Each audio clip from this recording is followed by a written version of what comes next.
We're not afraid to bring the fight. Wanted the best of both worlds, and it starts here tonight. When all the stars they collide, now the future looks bright. Cause we want the best of both worlds, and it starts here tonight.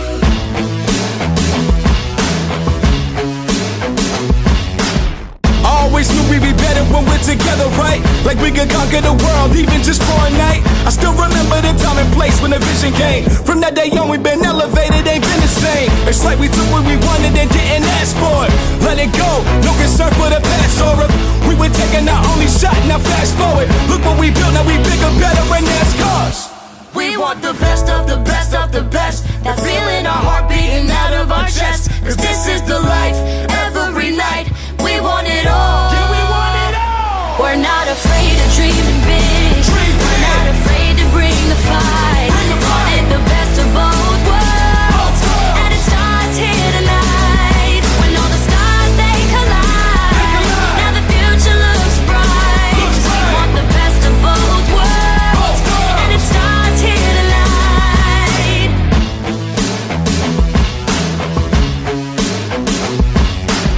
We had a dream that couldn't be left alone. The writing was on the walls, but wasn't set in stone. We had a ways to go, but yeah, we carved it out. No looking back, only forward, the future's starting now. It's like we took what we wanted and didn't ask for it. Let it go, no concern for the past or if we were taking our only shot. Now fast forward, look what we built, now we bigger, better, and that's cause we want the best of the best of the best. That feeling our heart beating out of our chest. Cause this is the life, every night we want it all. yeah, we want it all. We're not afraid of dreaming big. We're not afraid to bring the fight. Wanted the best of both worlds, and it starts here tonight. When all the stars they collide, now the future looks bright. Cause we want the best of both worlds, and it starts here tonight. We're not afraid of dreaming big. Dream big. We're not afraid to bring the fight. Bring the fight.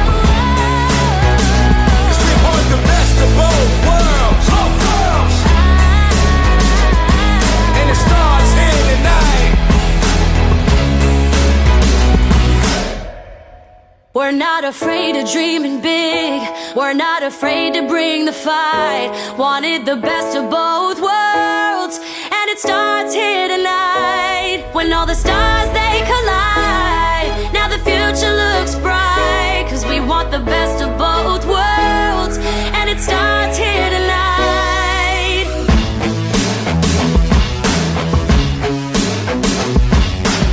Always knew we'd be better when we're together, right? Like we could conquer the world, even just for a night. I still remember the time and place when the vision came. From that day on, we've been elevated.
And welcome back to the Don's Trust 2019 election hustings interviews with, well, the 9 Years podcast team. I myself, Nick Draper, I'll be swapping duties with Kevin Boris throughout the afternoon session. We've got 4 more interviews, so we had 4 before lunch. We now have 4 more for you this afternoon, and we're going to start in a moment with Edward Leek. But before we do that, just a reminder, we are live on YouTube. If you would like to put any questions to any of the candidates at any time, just on the comments section on YouTube, just type them in there and we will relay those. And a reminder, if you weren't watching us before, there are 5 vacancies on Don's Trust Board up for election this year, and we have 8 candidates in total.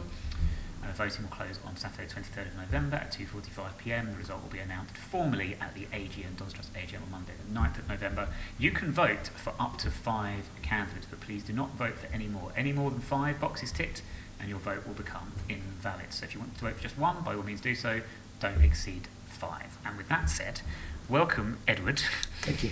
Now, do I call you Edward or do I call you Ed? What would you prefer? Either is fine. Ed. Should we go for Ed? We'll go for Ed? Yep. Thank you very much. One syllables I always find easier, which is why none of us don't really like Kevin, because we always say Kevin. It's like Kev, but Kev doesn't sound right for Kevin.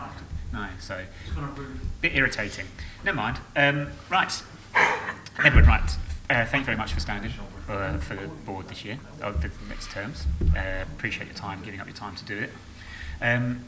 First things first, as opposed to first things third, we have been doing anagrams of all of our candidates' names as we did last year, and yours I've managed to create walked deer, as in the animal, not as like a deer person or something like that. Have you ever walked any deers or encountered any deers? No, I've been to Richmond Park. That's probably about the same as mine. Yeah. So not crawling. Not crawling deers. No. Walking deers. Okay. Yes.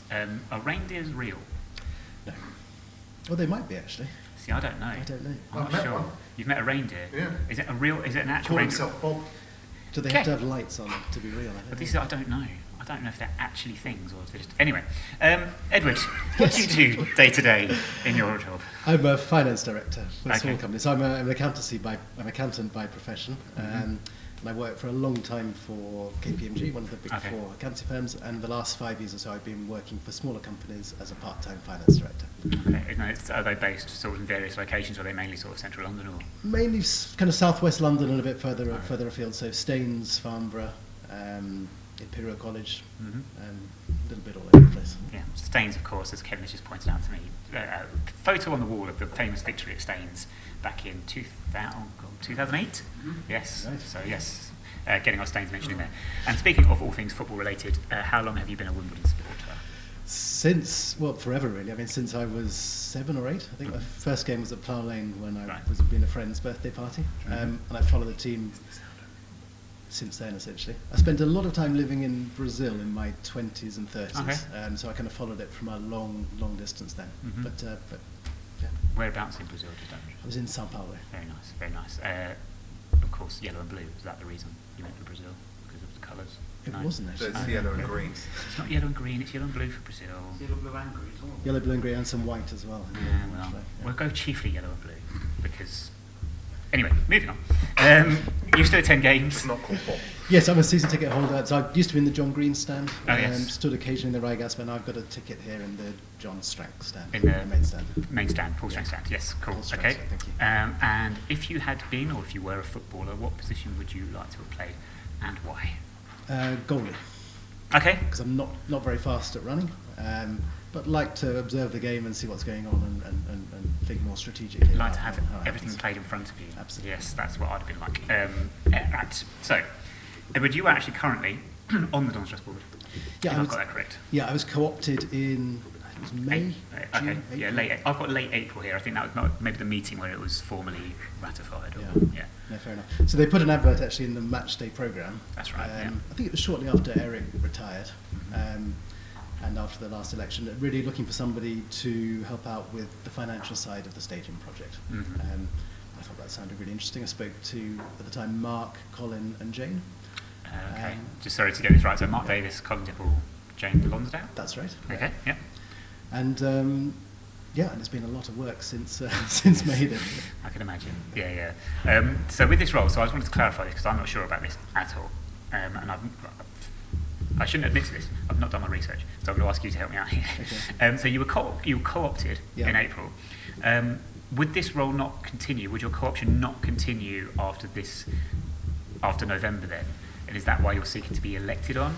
Or why would you seek election when you've been co-opted? I don't really understand how the co-option works and for what time period that lasts for. Yeah, it's a good question. So I think, Marc Davis might be the guy to ask this, but I think you can be co-opted for up to 2 years. Right. Okay. So it would have had to be renewed. I don't know, after this election. But I wanted to stand for election. It's important. I like that we have an elected board, and I've really been enjoying working on the stadium project and helping the club with this huge ambition. And I thought it was kind of more straightforward and honest to try and get elected onto the board. Cool, perfect. And that's what I was going to ask you really, was sort of why you're seeking election now, but you've answered that there. So part of your manifesto, obviously you'll be looking to continue and keep on the board, as it were, even though slightly differently. Yeah. You've said in your manifesto how vital continuity is. Can you expand on why you think that is important? Yeah, really in relation to the new stadium. So it's a big project. Yeah? It's about if you take it from start to finish, it's about £30 million or so that the club's spending. And it's a very complex construction project, and the financing is complex as well. And we're bang slap in the middle of it now. We just finished the Cedars crowdfunding. We're working very hard with people to provide some debt for the construction phase of the project. And it took me 2 or 3 months to really kind of get my feet under the table and start understanding how I can make a difference. And it's really important that we don't lose the momentum.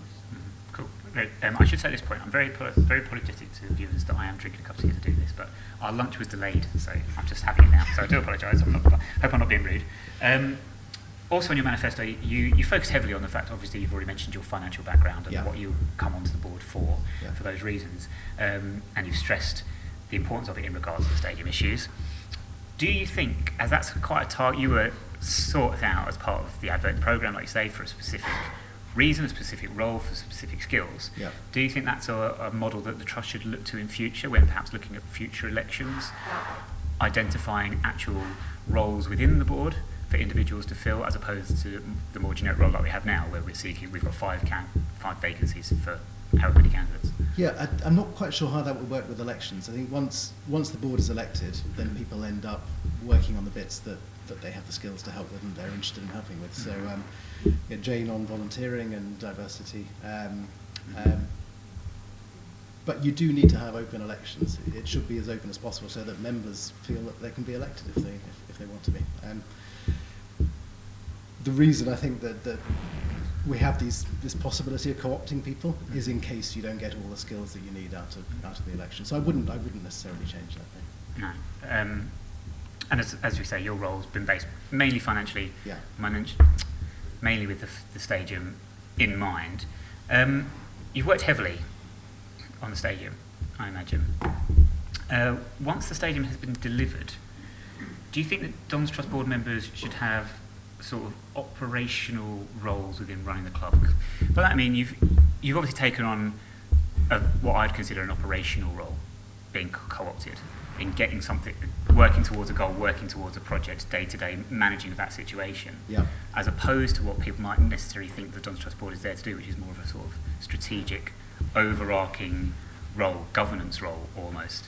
So do you think once the stage has been delivered, then that sort of idea of Dons Trust board members having more, almost getting involved in the day-to-day stuff will continue, or do you think we should be more looking at that strategic approach? No, I don't actually. I think that we need to move to a more professional structure.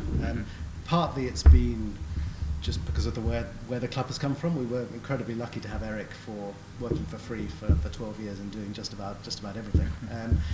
But also we have a big tradition of volunteering as well, with people giving up their time and offering their skills for free. And I'd hate for us to lose that.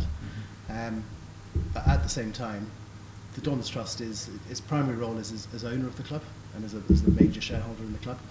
And so the kind of roles that members of the board take for that, they have to be higher level. You can't be constantly borrowing people and getting them to do the really nitty-gritty detailed work.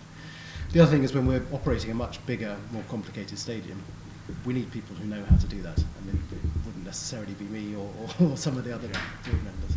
I mean, does that sort of, do we have a tipping point with volunteers in terms of exactly what you're saying?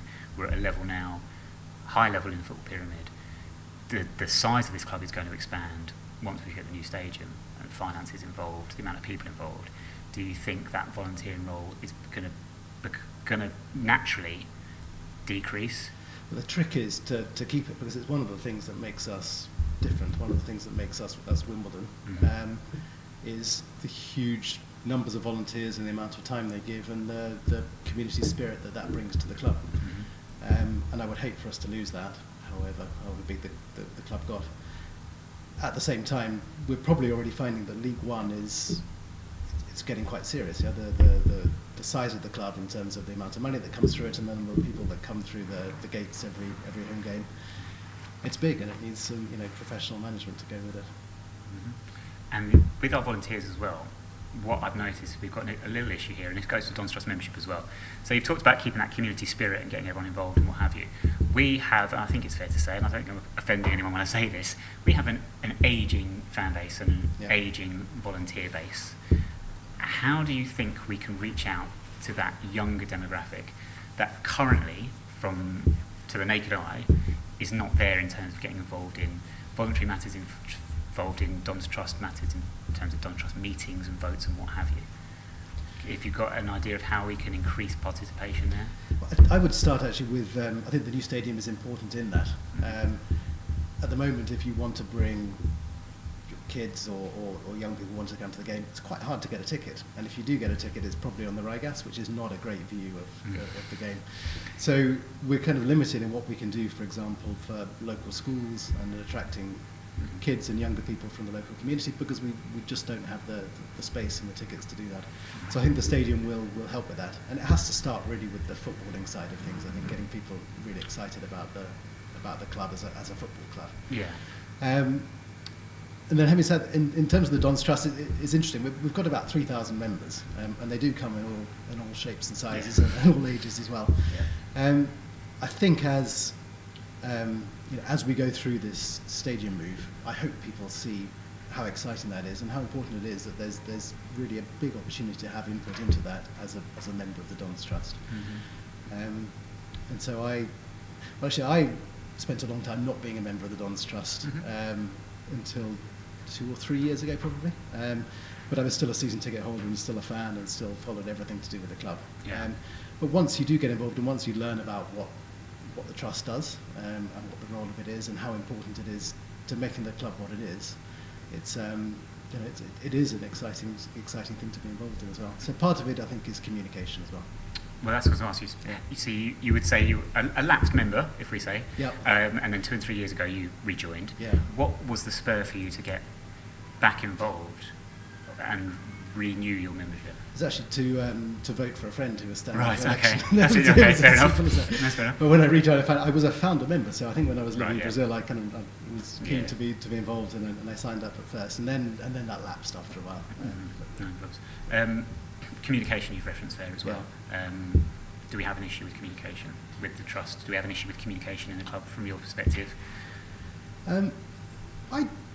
I don't think so, actually. So I know that people would always like more information. And if we take, I don't know, the recent decisions about Wally, for example, I can understand that people felt left in the dark. They don't know everything that's going on. But there are some things that you just, you can't share live with people about people's jobs. It's not possible. But given that, I think that the work that the club does in terms of keeping people involved on the footballing side of things, and the trust more and more do, I think, especially with Hannah Kitchen, who's been doing more and more work on social media, with Rob Crane on social media. I think that's beginning to make people feel like they're getting answers and they're being listened to if they have questions. I must say thank you actually at that moment too. I think it's Rob and Hannah on the social media today for linking everything on social media to these interviews, so thank you guys if you're watching. Is another way to get people more involved. You said you were a lapsed member and what have you. Yeah. The cost of membership. Do you see this as an issue? It's £25 a year currently for adults, £5 for children concessions.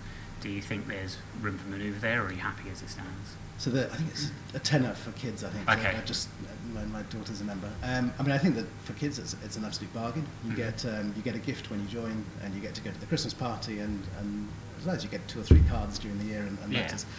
I don't think £25 is a lot.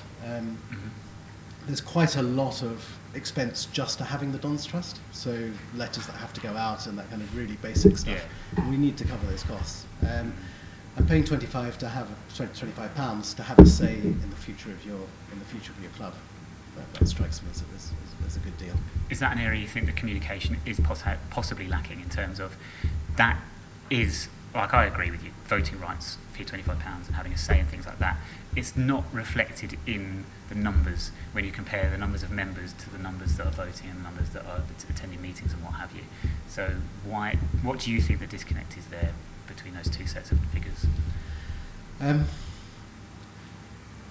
That's a good question. So I suppose when thinking back to the last election, there was quite a lot going on then, and then people really did come out and vote when it felt like there was something at stake. And I think as we go through this election, and then when we get more and more into the nitty-gritty of the move to the new stadium, these are really vital things for the club. So I hope people will get involved then and will start to take the voting seriously.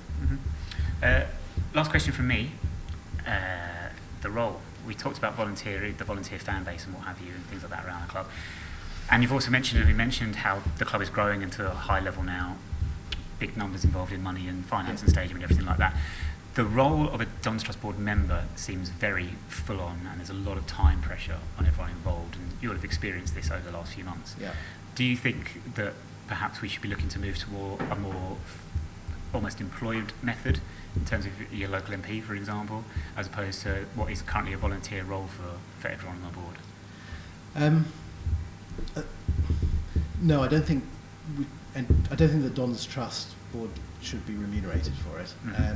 I think what we need to be moving towards is having the right professional skills for the club. So if the club has the budget to employ the right people, especially in the new stadium, to be able to work properly and to carry out what they need to do, then people who are volunteering to be on the board, it's then a much lighter role.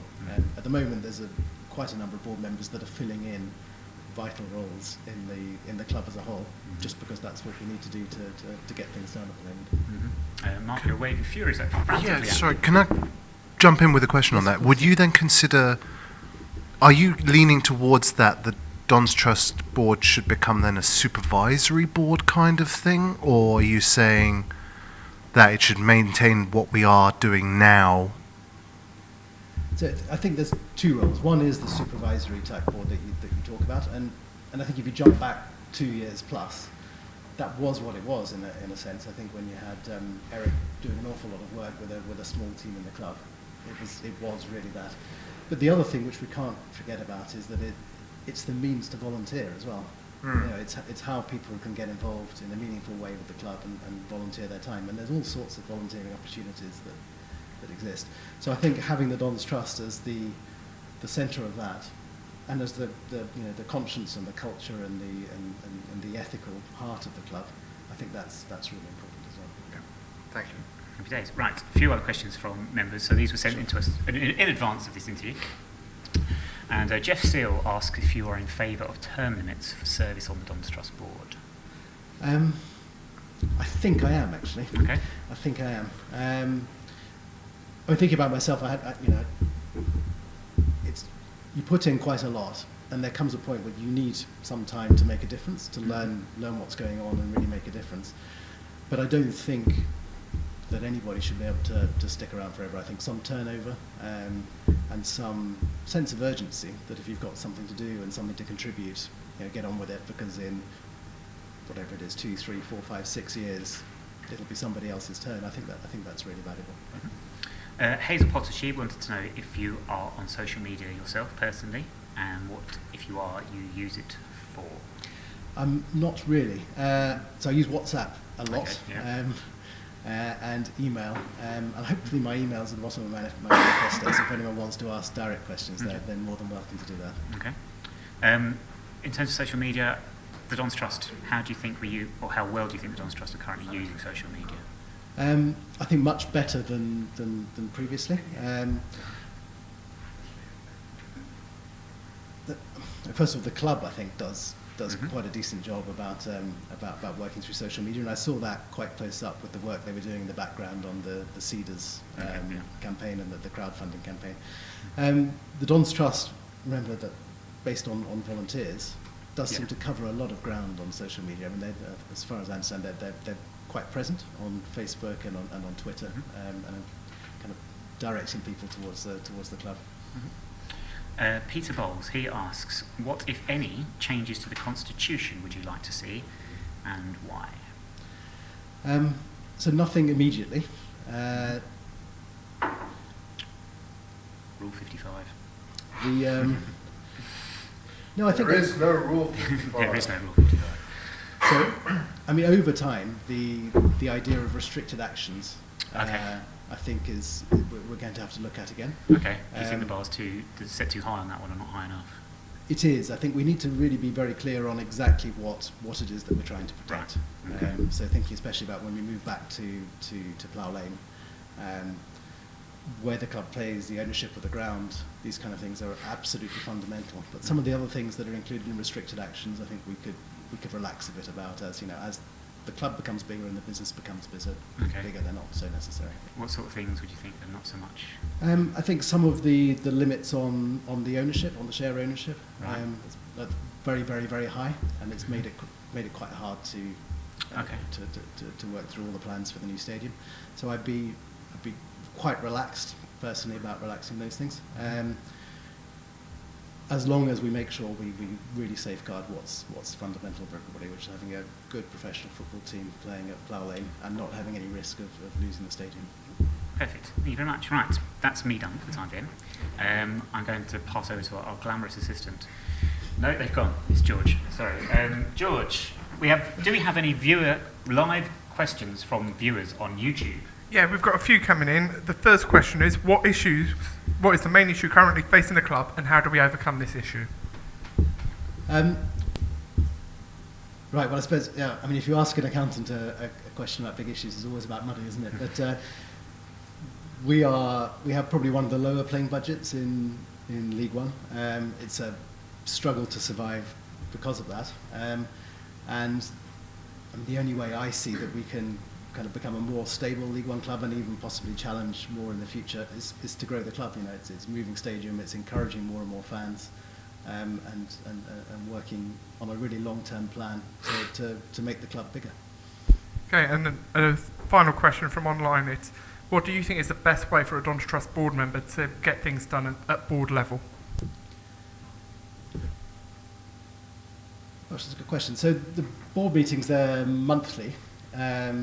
I think pick an area that you're really interested in and that you have the skills to make a difference for, and go for it in that area. So everybody brings something different to the Dons Trust board. All of the current members do.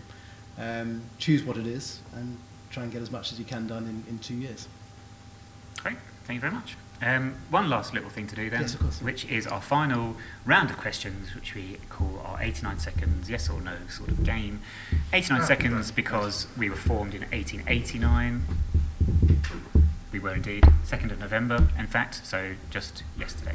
And Mark Hendricks is going to time us. He's got a bell to ring to signal the end of the 89 seconds, which I'm sure you'll agree is a much more palatable bell than the Portsmouth one that we had to suffer 2 weeks ago. Cowbell. Hang on. If you want, I can do... Please don't. No, like that. Oh my word, I'm having flashbacks and they're not good ones. Right. Ready, steady, go. Well. I have not explained properly to Ed yet. Oh, right, okay. Well, then I'm going to have to just reset So it. they're either or yes or no questions, and it's just the first answer that comes to mind. Are you ready? Yes or no? Was question one. Yeah, that is the are you ready? It's the X thing. Anyway, right. Sorry. Are we good? Yeah? Good. 3, 2, 1. Go. Leeks or broccoli? Broccoli. Bill Murray or Seth Rogen? Bill Murray. Backstreet Boys or Take That? Take that. The Circle or the Cube? No idea what you're talking about. Just pick one. Just circle. Good answer. Fatboy Slim or Fat Man Scoop? Fatboy Slim. Looking for Alaska or Desperately Seeking Susan? Desperately Seeking Susan. Buffy the Vampire Slayer or Sabrina the Teenage Witch? Buffy the Vampire Slayer. Tess or Claudia? Tess. Standing or sitting? I sit. English or maths? Maths. Yeah, I had to give you that one. Batman or Spider-Man? Batman. Scotland or Wales? Scotland. I lived there for a couple of years. Very sorry. Cycle lanes, yes or no? Yes, more of them. Many more of them. Okay. Should McDonald's bring back plastic straws, yes or no? No. Ghostbusters or Ghostbusters 2? Ghostbusters. Ridsdale or Tisdale? Ridsdale. Blur or Oasis? Blur. Siri or Alexa? Siri? 10. Should we sack George, yes or no? No. And finally, when you make a cup of tea, do you put the bag in the cup first or do you put the milk in the cup first? Milk. Milk first, then bag, then water. Ed. Oh, well, we're doing so well. We're going to have to wrap this up really quickly because we can't be in the same room as Ed anymore. Right, so thank you very much for your time. Pleasure. All the best with the forthcoming election. I'm very glad to say that you are the only leak we've had on this year's Hustings, unlike last year when the roof caved in because of the rain. So we're very, very happy with that. But no, thank you very much for your time. All the best. And thank you very much for everyone watching on YouTube. We will be back at 2:30. Kevin Boris will be in this chair and he will be interviewing Marc Davis. So yes, thank you. Join us then.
Welcome back to the Don's Trust Board Election Hustings 2019 with us, the 9 Years Podcast. I'm Kevin Boris, still as I have been before. So I'm joined by the current Don's Trust Board Chairman, Marc Davis. Marc, thanks for your time. No pressure, no problem. Thank you for having me. Well, no, it's great for you to be here. Thank you. It's great that all 8 candidates were able to make it, of course. That's always a great thing to have. Everyone's treated in a fair playing field, I think we can use that phrase. Before we go any further, Marc, you've got a number of questions. We've got more questions for you than for anybody else. That's a good sign, I think. You look a bit nervous. Yeah, But I think George is vetting the question, so we're not sure.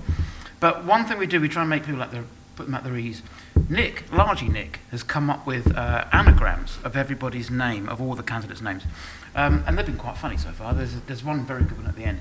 The one for you was terrible. I've got to say, Nick, that was a really poor effort. If you watch Friends, it's very good.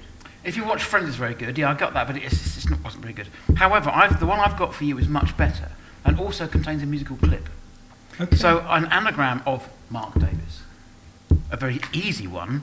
Just swap the first letters over. You've got Dark Mavis. I've been Dark Mavis all my life. Yes. Much. However, but Dark Mavis was was track 10 on the very first Manson album, Attack of the Grey Lantern.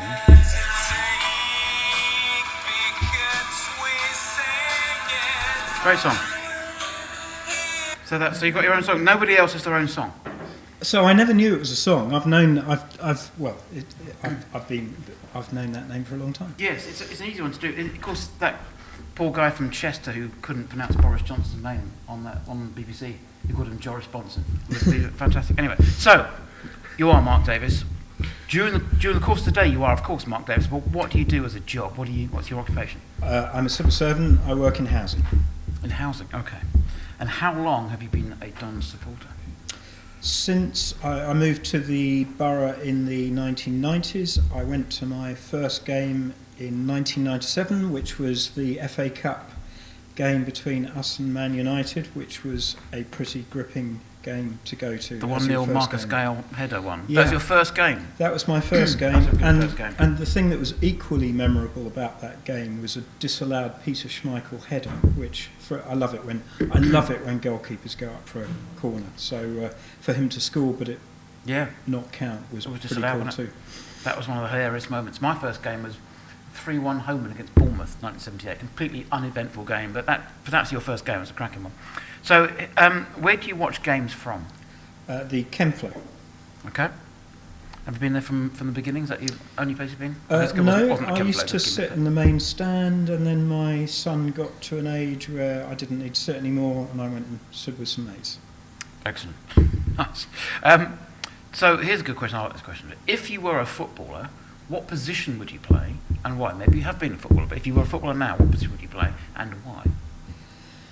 Well, when I did play football, the safest and least noticeable position tended to be sort of right full back. You could probably do least damage there, and frankly, I want to do least damage. And be as unobtrusive as possible. I'll go for that. I think that's got a noble position to be in. The least amount of damage. I think that's nice. Okay, so proper questions now. So you've been on the board now for 6 years, and obviously we mentioned before you're the current chair. So over the last 2 years as chair, what has been your role? So, well, it sounds really trite to say I chair board meetings and I set the agendas, but it's more than board meetings being a chair. It's about brokering agreement and getting the style right, and getting the tone right among a board of quite disparate people, and between the football club board and the Dons Trust board, because I am effectively the fulcrum of that relationship. I am the line manager, if you like, of the chief exec, and so my style is pretty collaborative, collegiate, and sometimes that takes some brokering, sometimes that just takes more time for discussions to be held over and take place.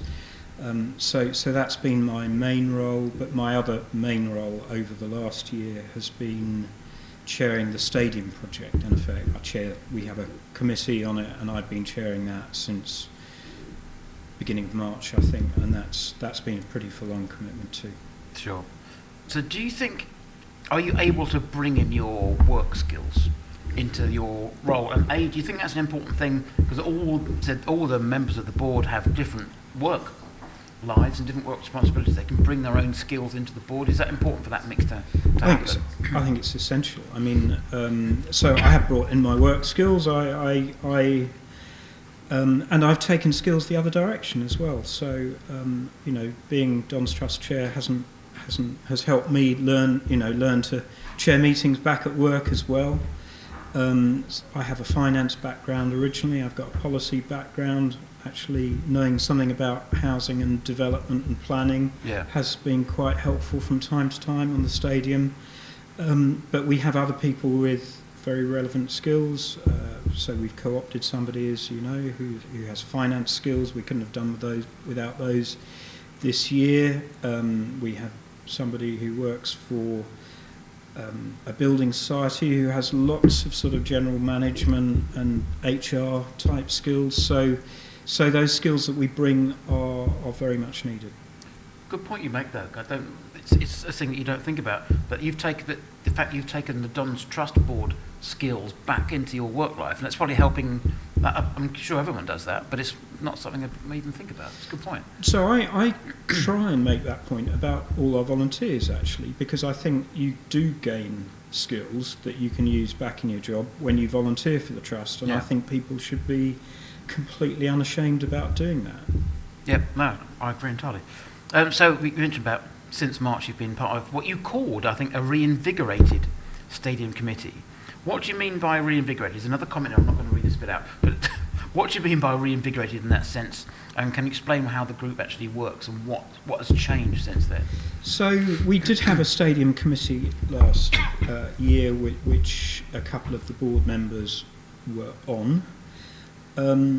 I think they found it a bit difficult to get the traction they needed in influencing the project from time to time, and so I stepped into it earlier this year. I'm very glad I did, because of course Eric has moved on and we've lost somebody who's had all that project in his head.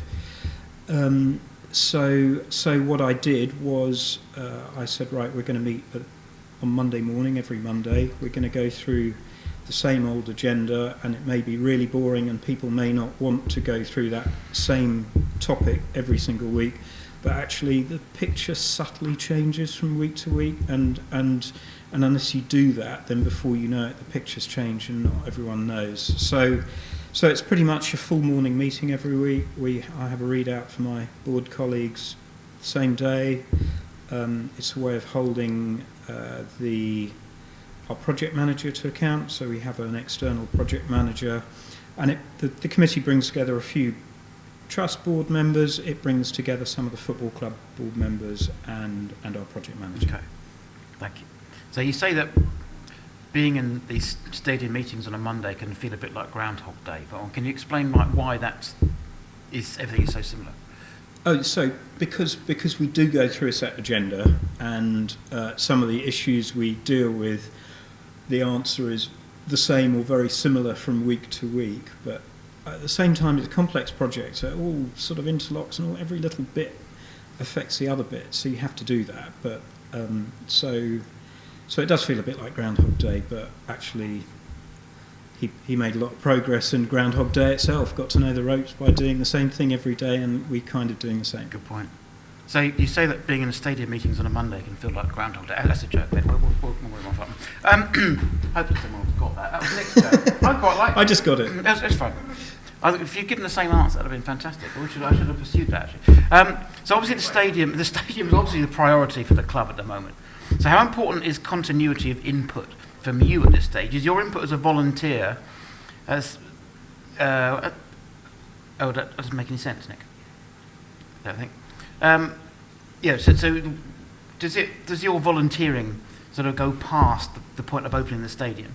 By what we mean is, can volunteers realistically continue to perform these important roles once we've actually moved on to the next stage in this club's history? So I think delivering the stadium is a really, it is a one-off thing, and it's brought, and I think the thing to say, and I will come back to your question, is that even for a big club like Spurs, delivering this big one-off thing is going to challenge any football club. So actually the fact that we have people who in their day job are from outside the football club professional management itself, but still bring other relevant skills. We've got Colin, who works in the construction industry for that matter. I think is really important. So volunteers have value to add. I absolutely think volunteers will have value to add in the new stadium. We might see some of our existing volunteers think that they're sort of closing one chapter and will want to review whether they want to be part of a new chapter. There are some roles that progressively over time, as we've expanded, it's probably become more relevant to have full-time or professional people in than volunteers. But volunteers are a big part of what this club is about, and we should continue to use them, and it's part of what makes us what we are. Yeah. So do you think the fact that these newly elected, the new five, the fact that they will be the ones that take the club, or see the club move into the new stadium, do you think an attractive proposition for people to think, right, I'm going to be part of real history? I think so. I mean,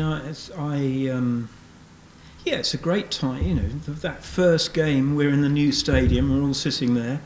That would be a great time to think, gosh, what am I part of? Absolutely. Yeah.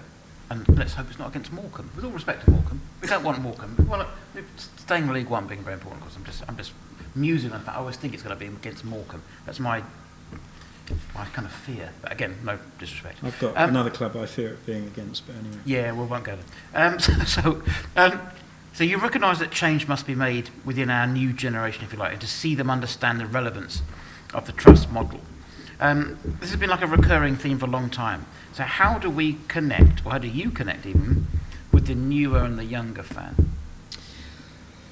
It's a really good question. It's quite a tough one to crack, because we've tried to crack it several times, and frankly we haven't cracked it yet. I think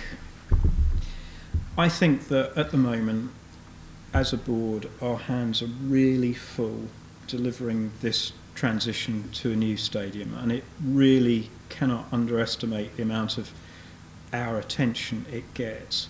I think once we're in it, although things that, you know, these sunlit uplands where you can concentrate on other things is sort of a bit illusory, but I think actually we can spend more of our time being what we haven't been as much as we might have been, as much as some other trusts are, which is about, okay, so how are we representing the fans' voice in the day-to-day, what this club feels like as we work. So I think once we're into the new stadium, we can sort of begin to start looking afresh at this stuff.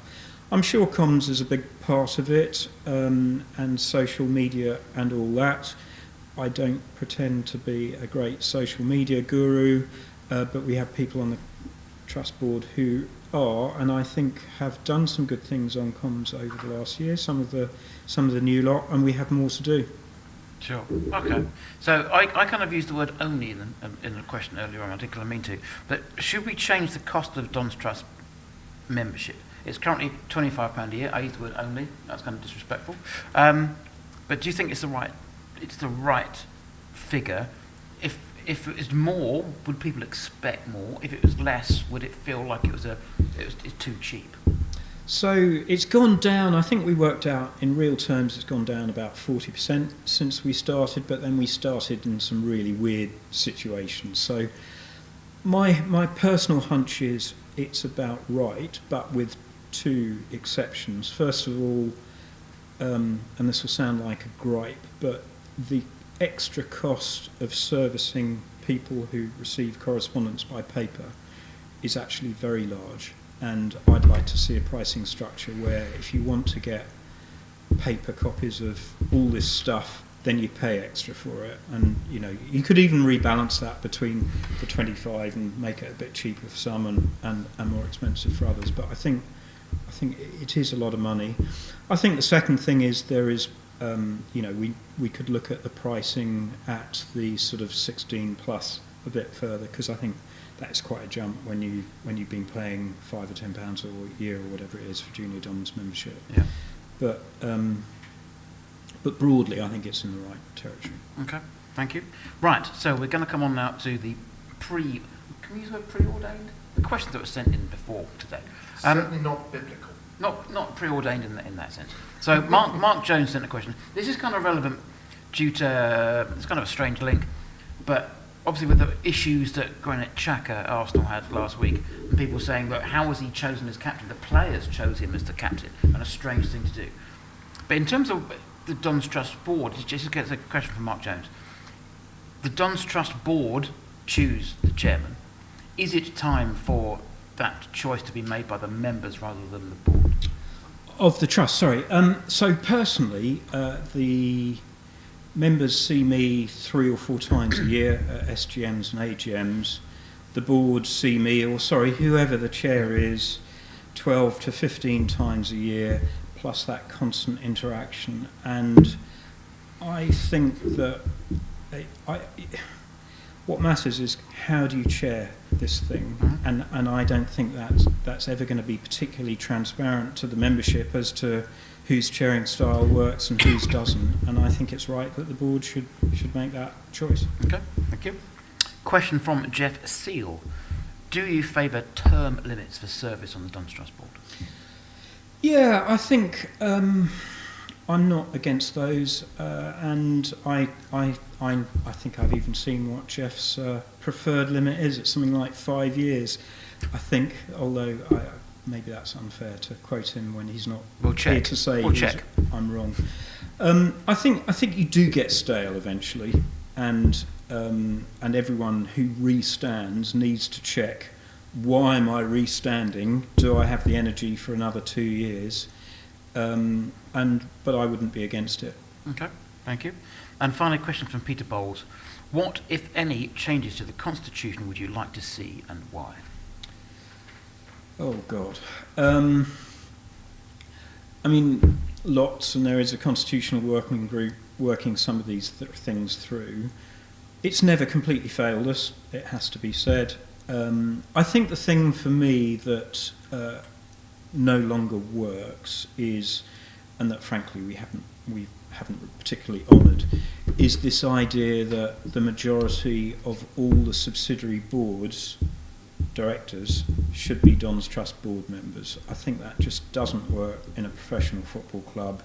I think I think that the time has come for that. And at the moment we have the majority on the PLC board, which is fine, but the idea that all the subsidiaries should be the majority Don's Trust board, that for me is just wrong.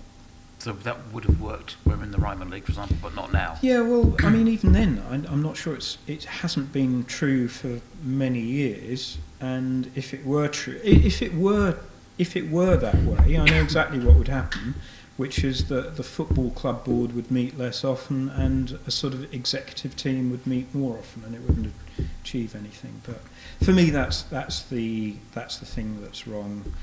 And then, we have these restricted actions, which it's absolutely right. We have restricted actions. At times, it's been quite tricky manoeuvring our way through those. But actually, every time we've needed to do one. Can you explain what you mean by restrictive actions? Sorry, thank you very much. That was a very. I was going to get that. I had that question, but I was going to wait for Mark to finish. So that's where. So the restricted actions are decisions that are very major and need not just members' approval, but members to approve with a certain level of turnout and a certain level of supermajority. Yeah. Thank you for that clarification. Yeah. And they're a bit unwieldy because they were sort of set up probably at a time when people thought, God, because we never want to do any of these things, and we have wanted to do some of these things, and they've been quite hard. But actually, we've negotiated our way through them, and you need something like that, but they could probably be tidier. Okay, thank you. Right, now we have the most questions for anyone is for you. George, do you want to put your best reading hat on and come out some of those questions? Yeah, the first question we've got is from Lawrence Higgins, and that's, do you feel that there is an amount of debt that could be unserviceable by the club, and if so, what is this amount, and how do you propose we avoid hitting this? And also, if with the borrowing for the new stadium, does that leave the club vulnerable to outside interests in the future? So it's a really good question. I'm not going to breach confidence at a time when we're trying to borrow money.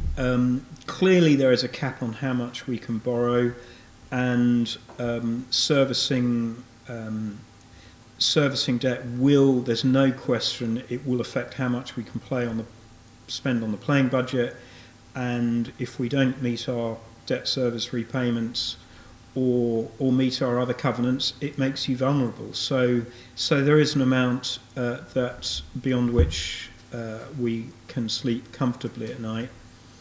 I suspect what we may end up doing is borrowing a bit more than that level that is comfortable, but giving ourselves a period of time to raise some more in different ways to pay that down, rather than being saddled with an unmanageable amount of debt over a long period of time.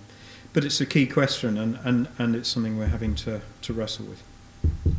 Okay, the next question we're going to ask is, do you think it's possible that in a certain situation that the Don's Trust board would be too close to the football club board? The Don's Trust board too close to the football club board? I think we're all in it together, and it's you know, there are occasions when we give the football club board an instruction and say it will be like this.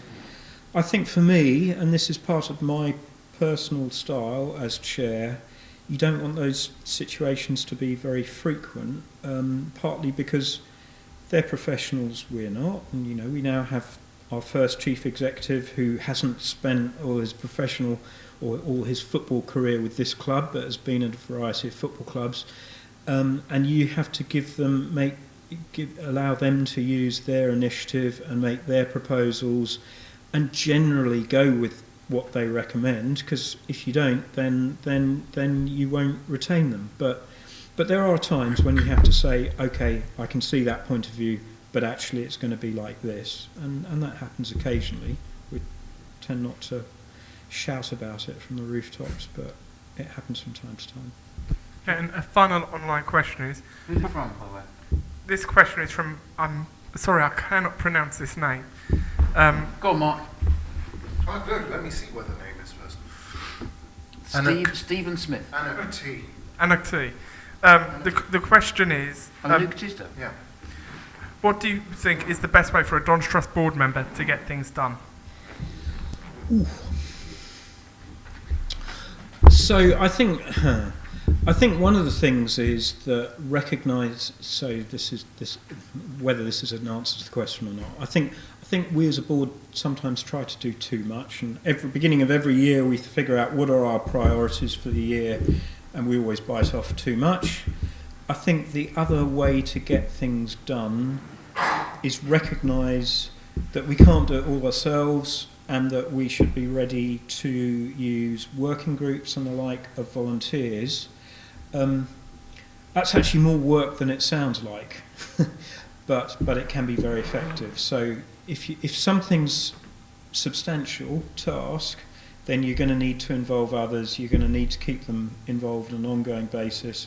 It'll take a bit of a while to get it started, but that's probably the way it's going to get traction and maintain traction. And I think, for instance, some of the stuff actually one of my competitors has done, Jane, on sort of diversity, inclusion and stuff, as an example of that, where you get a working group going and you invest the time to give it a terms of reference and that sort of stuff, but then it can make a difference. Excellent.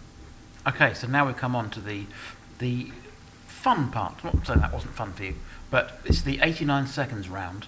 Wimbledon formed 1889 on 2nd of November, so 130 years and 1 day ago. So we've got some questions for you that will take roughly 89 seconds to ask and answer, but they are in either or. It's a very simple multiple choice. Each one will take 89? No, the entire thing will. Okay. You're okay. We haven't got that long. It's okay. Yeah. Okay. Right, ready? So the first question, so the question earlier came from Anouk Teasdale. The first question sounds like we're talking about her. It's not. Okay, so question 1, you ready? 4, 3, 2, 1, go. Tisdale or Ridsdale?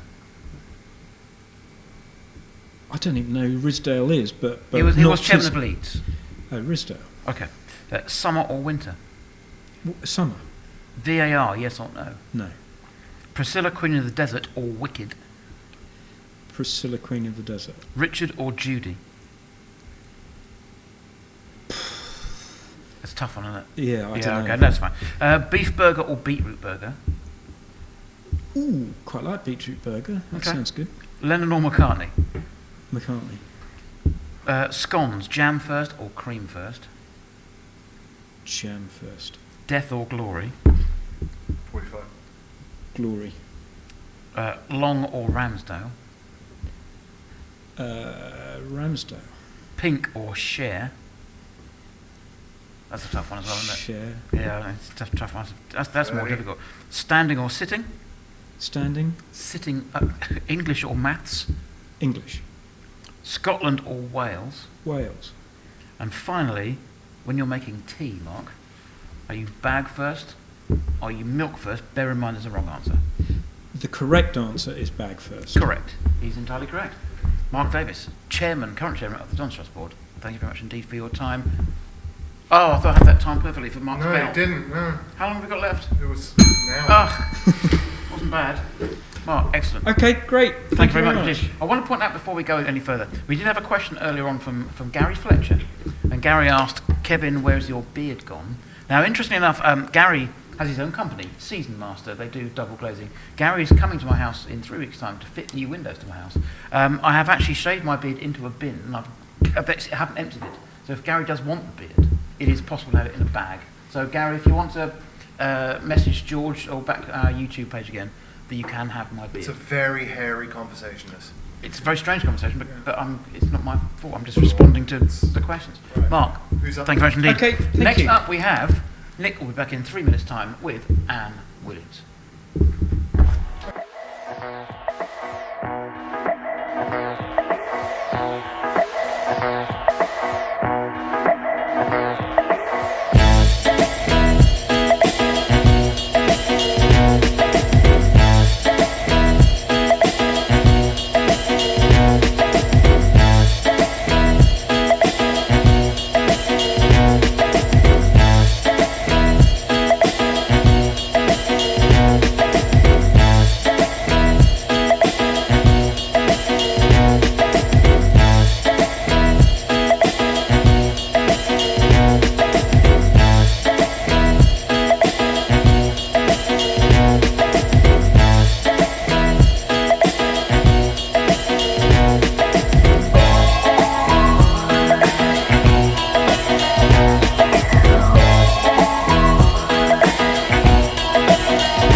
Yep. Off we go. Welcome back. So this is our penultimate candidate interview then for 2019. I am Nick Draper. As Kevin pointed out last time, we haven't changed. So if you've been watching all day, thank you very much. I am still Nick Draper. I am now joined with Anne Williams, or joined by Anne Williams, I should say, with correct grammar, which would be helpful, wouldn't it, from an English teacher. Good afternoon, Nick. Thank you. Good afternoon, Anne. What we've been doing, Anne, for every single candidate is we have been, just to start with, just an anagram of your name to see if that can give us any sort of insight into anything whatsoever, which it doesn't really, to be honest with you. Go for it. For you, we've managed quite a nice one. My favourite one of all, actually, which is llamas in wine. Which that's quite memorable. Well, that is memorable. You're not going to forget that one. I'm no. not. Have you ever met a llama? No, I haven't met a llama. No. I once worked with someone who made a song about llamas. Oh. Yes, that's suddenly come back to me in my memory. Which ostriches I have met. I've done a case about ostriches, not llamas. You've done a case about ostriches. Well, that's a good link into your occupation then. So you've done. When you say a case, what do you mean by a case? Not a case, a case actually against llamas, against a llama, not a llama farm, an ostrich farm. Right, okay. A llama farmer would have been not a llama farm, no. Ostriches, so I had to learn all about ratite incubation and enormous ostrich eggs. You probably may have come across them anyway. Sorry, that's some time ago. Okay, because this is... Yes, my work does vary enormously in terms of subjects. I was just talking to John in the waiting area about his expertise on railways, and the subjects I've covered, I suppose, at planning inquiries range from sort of retail developments, ostrich farms, residential developments, container ports, so a huge spread. Huge variance. Yes, UK-wide. Yeah, and that's in your role. And leisure facilities. Okay, and that's as a barrister? As a barrister, I specialise in planning. Okay, cool, perfect, right. Thank you very much. So in terms of your relationship with Wimbledon, how long have you been supporting Wimbledon?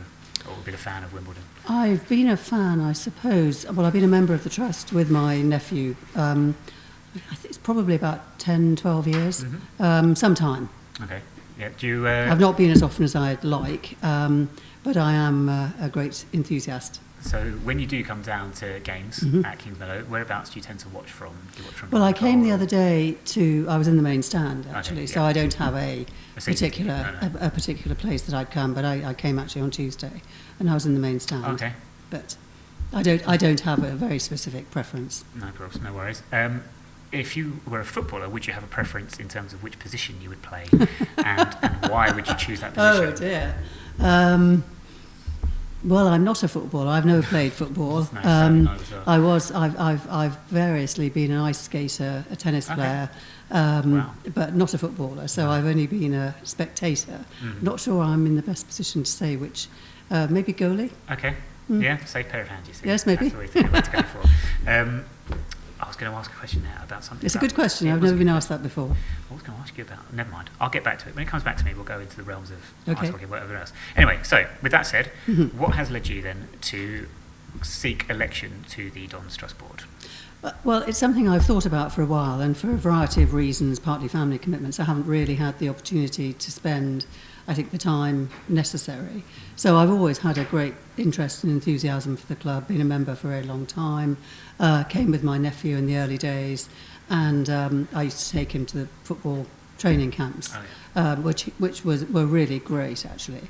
So I think I've always seen, as it were, the club in the sense of both the football, the community, what it does in the community, and the huge, I mean, it is just the most fantastic story. I mean, I say that, and you must have heard it a million times, but it's still, it is still so worth saying. And so I think now I feel that I've got the time and the opportunity to, I hope, add some of the skills that I can transfer from being a barrister to being on the board. And so now is the right time for me, but I have thought about it for over a period of time. What I should suppose ask at this point as well, you've mentioned your nephew going to various football camps. That means, I'm guessing, you're local to the Merton area? I've lived in Wimbledon for 35 years. Wow, okay, right. So, I'm pretty local, and I've been here a long time, very yes. much involved in the community. Although, in fact, actually, I was brought up in Liverpool, but I've been in Wimbledon longer than Liverpool. Looking then at your manifesto, as we have gone through, and we've spoken there about the local Wimbledon community and what have you. You've mentioned communication with the community and the wider borough are paramount. Now, communication has been, for most people, would consider communication for the club, for the trust, has been a problem, has been an issue for a number of years now. What communication do you think, in terms of the community and the wider borough, what do you think needs to happen there? What do you think we're lacking with, or what do you think has to happen? I wouldn't, I think, presume to be over-specific about this, in the sense that there are certainly people standing and those on the board who have been far more hands-on, as it were, than I have in the club over the years. So I think for me to give very specific examples would probably be wrong. If I were elected, I would, I think, listen and learn, certainly in the early stages, about the whole organisation. But I'm familiar, obviously, by looking at the website and following generally that there are issues of communication, which I think is probably the case with any club which is grown in the way that AFC Wimbledon has. My preference, although I don't think one can always do it, but my preference is very much to encourage more and more face-to-face communication. I'm not at all... social media clearly has a place. I know it's quite controversial at the moment as to how it's used. I think these sort of events are good. I gather meetings in pubs, I think, is certainly something I would be very much in favour of.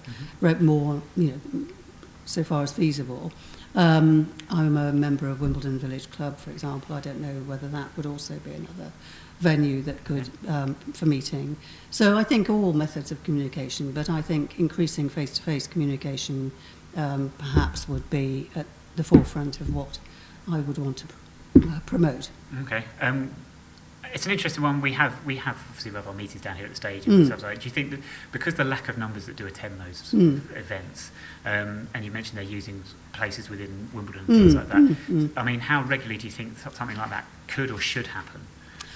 Well, I think a sort of drop-in, if you like. I mean, I think perhaps a loose arrangement, is not quite this, because it probably needs to be managed in some way.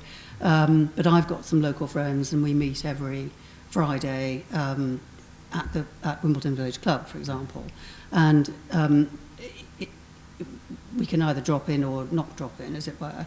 And I think perhaps to have more of that on a more regular basis would be very useful. I mean, I realise that you have to tell the venue, you have to book rooms, you have to make arrangements, but it's almost like, I mean, I know MPs have surgeries, but that sort of being able to drop in and know that your perhaps members of the board would be at certain venues on certain occasions, and it may be that only 5 people come. Well, that's okay. These events don't need to be enormous events, I think. You can have a whole combination. And obviously social media and the website and managing the website and emails are clearly also very important, as are the podcasts that you've all spent all day doing. Yeah. Yes, thank you very much. Another thing on that sort of line then is engaging the trust and engaging with people, and in particularly younger people. You've put that in your manifesto as well. One aim you have is geared towards young and youth and young people's programmes. That's what you mentioned in your manifesto. We've had that issue for some time for the trust. We've spoken a few times already today with other candidates about what we call the 18 to 35 demographic, and that seems to be an issue in terms of being engaged with the trust process. What programs in terms of what you said in your manifesto, what sort of programs should we be delivering to youth and young people? And then is that then your gateway into getting them more involved into the sort of democracy of the trust model? I think we need to ask them, and that might sound a straightforward thing to do. We can ask them, obviously through a variety of medium. I would propose at least the starting point is asking them in a sort of face-to-face sense again. And by chance, I spent last weekend with my godson who's getting married, and I mentioned that I was coming here today and talked to a group of them. They're all about late 20s. And they actually said, well, I think when the club moves back to Plough Lane, one or two of them had been here, but not very many. And I think, essentially, I'm slightly going off the point, but I think that is a general point to make, that I am really surprised. I've been very aware of the club since its inception, but it surprises me how many people I come across who don't know anything very much about it, not just the 18 to 30-year-olds, but wider groups. But I was, in fact, having this exact conversation with some people in that group, and they did all think that there would be perhaps additional enthusiasm and more commitment when the club moved and it became a Wimbledon club, or a club based in Wimbledon. I think a lot of people, not just in that age group, but certainly in that age group that I was talking to last weekend, do seem to feel that it's sort of slightly off-centre, as it were. I mean, I must say, I think that's actually probably a slightly mistaken view, because certainly for me, I drove here today, but it took me, perhaps on a Sunday, no traffic, but 5 or 10 minutes. I'm lucky I had a very easy journey here. But I think that is a perception, certainly. But I think the starting point is ask them. Oh, and that's what you said throughout, sort of asking them in a face-to-face. Just out of interest, why face-to-face? Why do you think that's a better way of going about these things in an initial sort of way? I think I say that very much in my professional capacity, as well. And sometimes I think it needs to be explained to clients why actually meeting face-to-face. I normally have a number of expert witnesses that I'm dealing with, and we have what we call a conference. Effectively, it's a meeting face-to-face. And people sometimes say to me, well, can't we do that by email? Can't we look at evidence by email, for example? And this isn't probably the time or place for me to go through examples of how evidence emerges through that. It's the interaction between people, I think, as opposed to, for example, email is very much a one-to-one. And I think what I find is that clients always say, when we've had face-to-face meetings, gosh, that was really helpful, so much was achieved. And I think also that we're all rather bombarded by, I'm sounding slightly obsessive about email, but by both email, by forms of communication which aren't personal, endless forms to fill in, endless sort of, how did you feel about this? How did you feel about that? How was your journey today? How was whatever else? And perhaps I sound rather over-cynical, but if we are spending our lives endlessly filling in forms as opposed to actually asking people what they think, and I think also, face-to-face, you're sitting down with nothing else really to think about but what you might like as an 18 to 30-year-old, for example, or indeed any other age group. And it focuses your mind as opposed to, there's a role for all. There's a role for all, but you can see that I'm a face-to-face person as a starting point.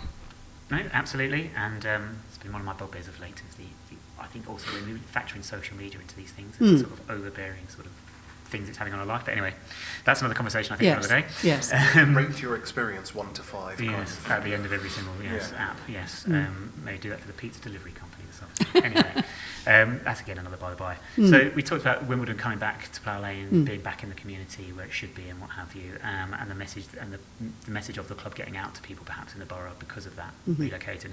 In terms of the club as a whole and the values of the club, as opposed to just being a football club based in Wimbledon, what do you think these values are? And as a Dons Trust board member, how do you think you'd best represent these? Oh, values. Well, I think community, perseverance, loyalty.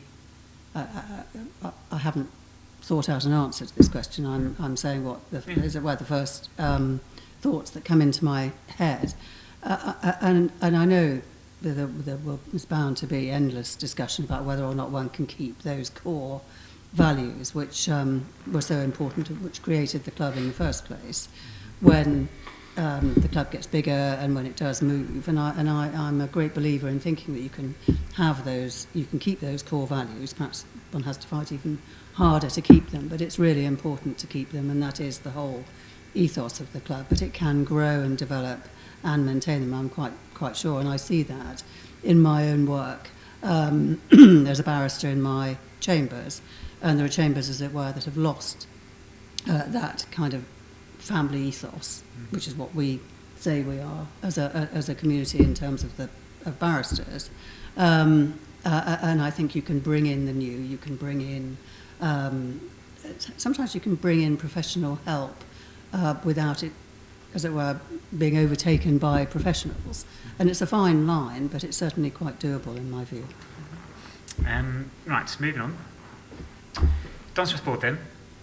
Currently, Dons Trust Board, currently? No, I'm muddling my two questions. But currently be a Dons Trust member costs you £25 a year for an adult. Do you think we need to look into that fee and raise it or decrease it? I think on I would say my first thoughts are it's actually a reasonable figure, but it should always be open to review annually. I don't know whether one can have concessions and exceptions, and those can be reviewed from time to time. But in principle, yes, I think it's a reasonable figure. And in terms of being on the Dons Trust Board, it's quite a lot to take on. There's a lot of responsibility, So I and understand. a lot of time pressure that's involved in it, and that's why we thank all the candidates for giving up the time just to stand for it.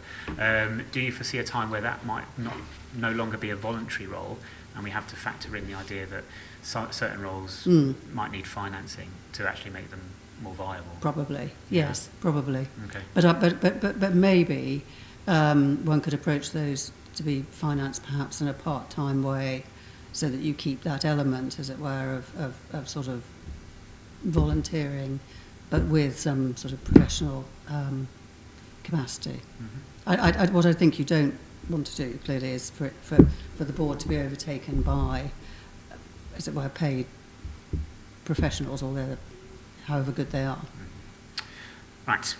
We have had questions sent in to us from viewers / listeners to the podcast, just general fans who have responded to our social media. They've got some questions for you that we had in advance. Okay. I've got 3 of these. I will start with, who should I start with? Let's pick a number between 1 and 3. I'm not going for 2, I'll go for 1. Go for 1. So that is Jeff Seal, and he's asked, do you favour term limits for service on the Dons Trust Board, which currently don't exist? Yes. Yes. Would you have an idea of what you think is, or would that be something you'd look into? I think it's something to be looked into, but yes, I think in principle it's probably a good idea. Why do you think it's a good idea? Well, I suppose American presidents have that, don't they? Some of them are longer than others. I think there has to be. I don't think it needs to be too short, because there's clearly it's important to build up some expertise. But I think it's something to look at, certainly. Yeah. Keep on the agenda. We'll go on to number 2. Okay. Peter Bowles asked, what, if any, changes to the Constitution would you like to see at all, if at all, and why? Okay. Now, I don't think I'd propose any at the moment. No. No. Okay. Not unless he's got one in mind he wants to put to me. If he does, I'm sure he can contact you and ask you. And finally, Hazel Potter, she wants to know if you are, and I think we probably already know the answer to this because we've been speaking about it, but in terms of your presence on social media, do you have any social media accounts? If you do, I do, in fact, have a Twitter account, yes. Okay. Is that for personal use or for you? It's professional use. Okay, so you're professional too. Yeah. In terms and I am on Facebook, but pretty occasionally. Yeah, so you're not, how active would you say you are on Twitter? I wouldn't. I'm low. What do you think? Low activity. Yes. In fairness. What do you think the Dons Trust social media is like? Do you think we use it well enough, or do you think we can make a better use of it? I'm sure that better use can be made of it. I'm not sure that I'm the right person to be advising on it, as it were, because I think those who use social media more than I do are going to have better ideas, probably, as to how to maximise it. But I do think, and I go back to my face-to-face point, which I know is impossible to meet everybody face-to-face. But I'll give you an example. It maybe sounds slightly off the point, but it goes back to my face-to-face point. I was a member of a tennis club, and we had a manager at one time who asked everybody to produce photographs so that she could learn who was a member. And in fact, she could have just walked out of her room and met everybody. And so it doesn't quite answer your social media or the listener's social media question. But I think you can see that is my sort of driving force, that if we use social media, I suppose, as a reason not to get out there and meet people and talk to people. I mean, I came on Tuesday evening with my cousin who'd never been here before, and we went into the bar and we sat down at a table next to actually a really nice couple whose son was the mascot on Tuesday evening. We ended up having a really good chat. Now, that seems to me to be real information, real conversation, and you can see. Yes. You see what I'm getting at? Absolutely. 100%. Right. Well, on that note, and we've talked linking to social media, we are live on YouTube right now, and we have got some questions from the viewing public. Okay. Who I'm going to ask George to, because we've not sacked him yet for some reason. George, you're still here. Questions from the viewing public, please. Yeah, we've got 3 questions from online. The first question is from Mark Jones. We've asked this previously, but do you think members should directly elect the Dons Trust board chair?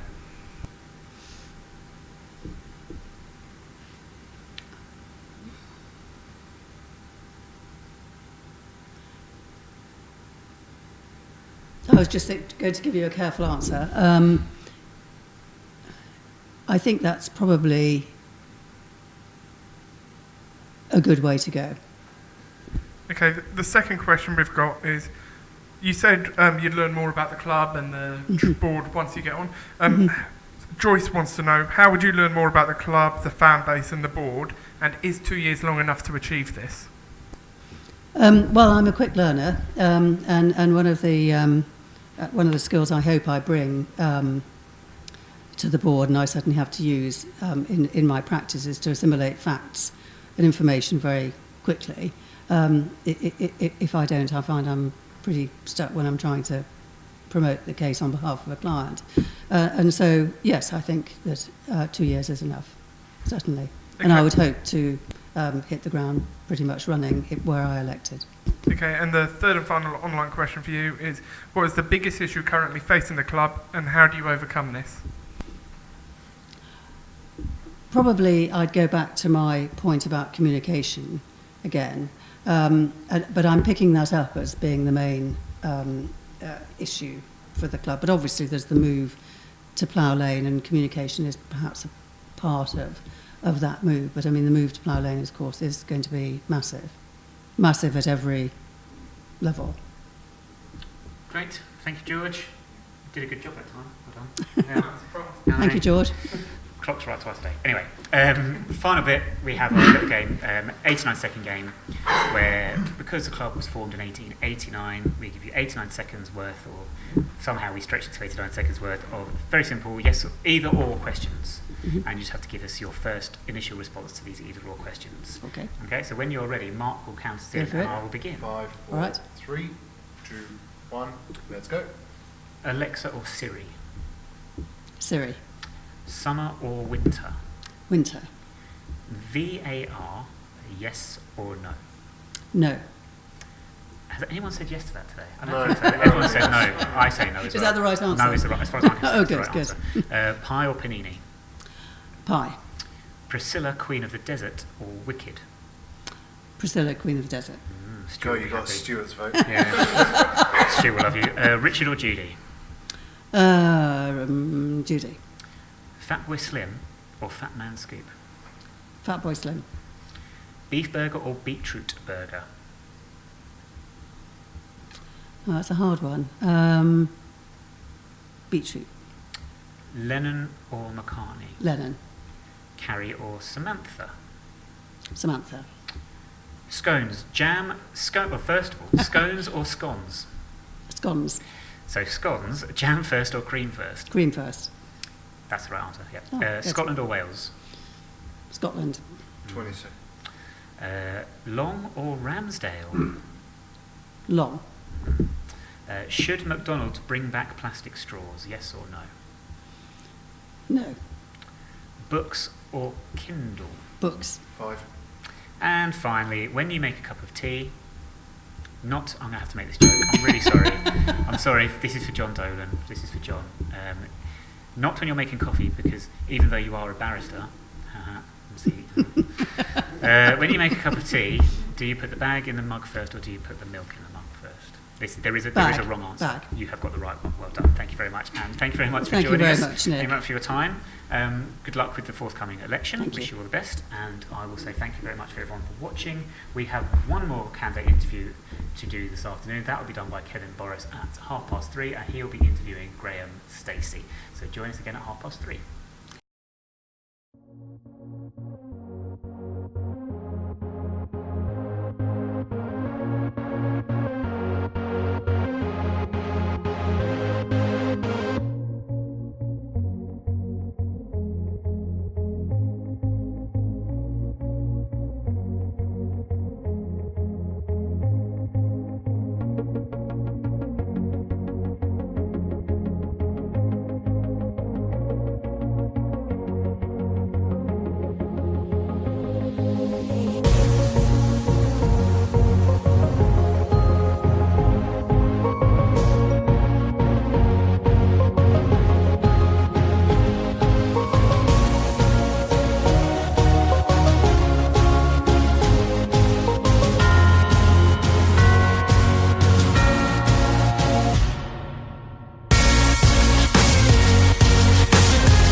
Hello and welcome back to the final of the 8 interviews for the Don's Trust Election Board Hustings 2019.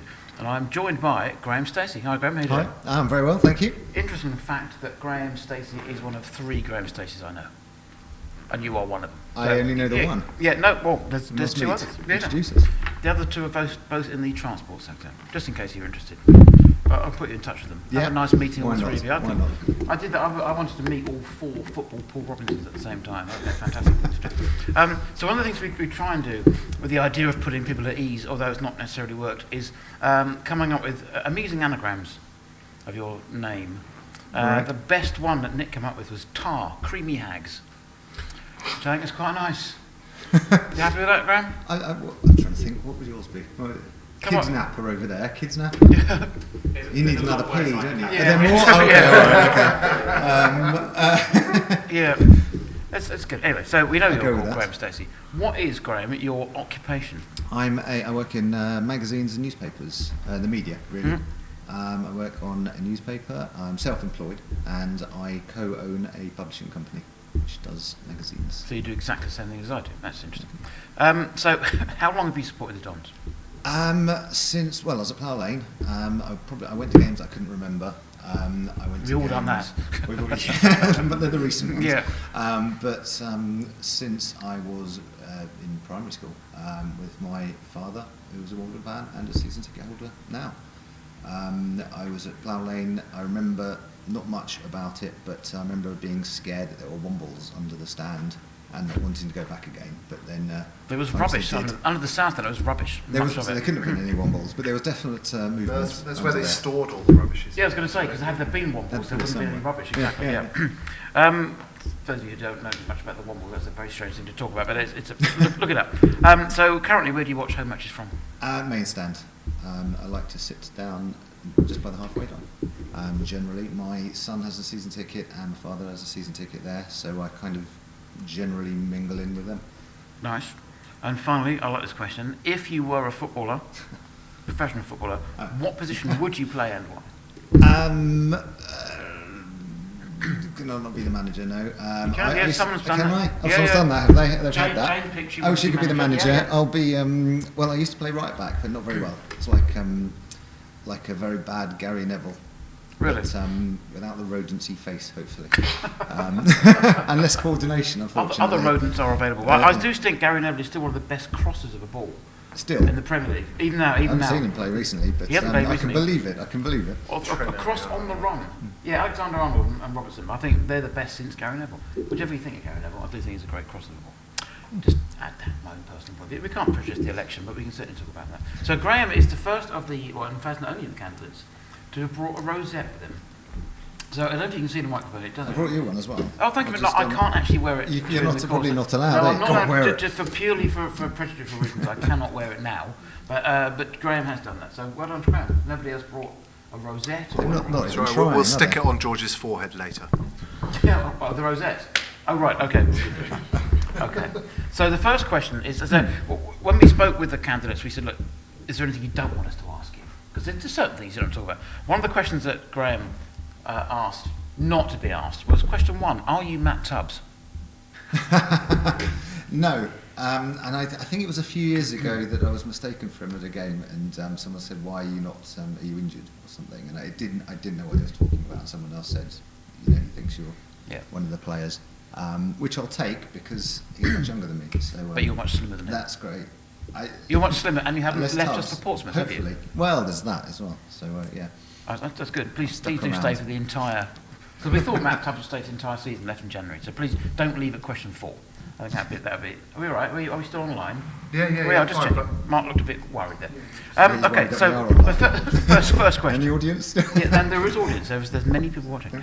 Okay, question 1. Yeah. We're interested that you've been occasionally involved with the Green Party, Yes. and you were unhappy that we currently use non-recyclable plastics. Yeah.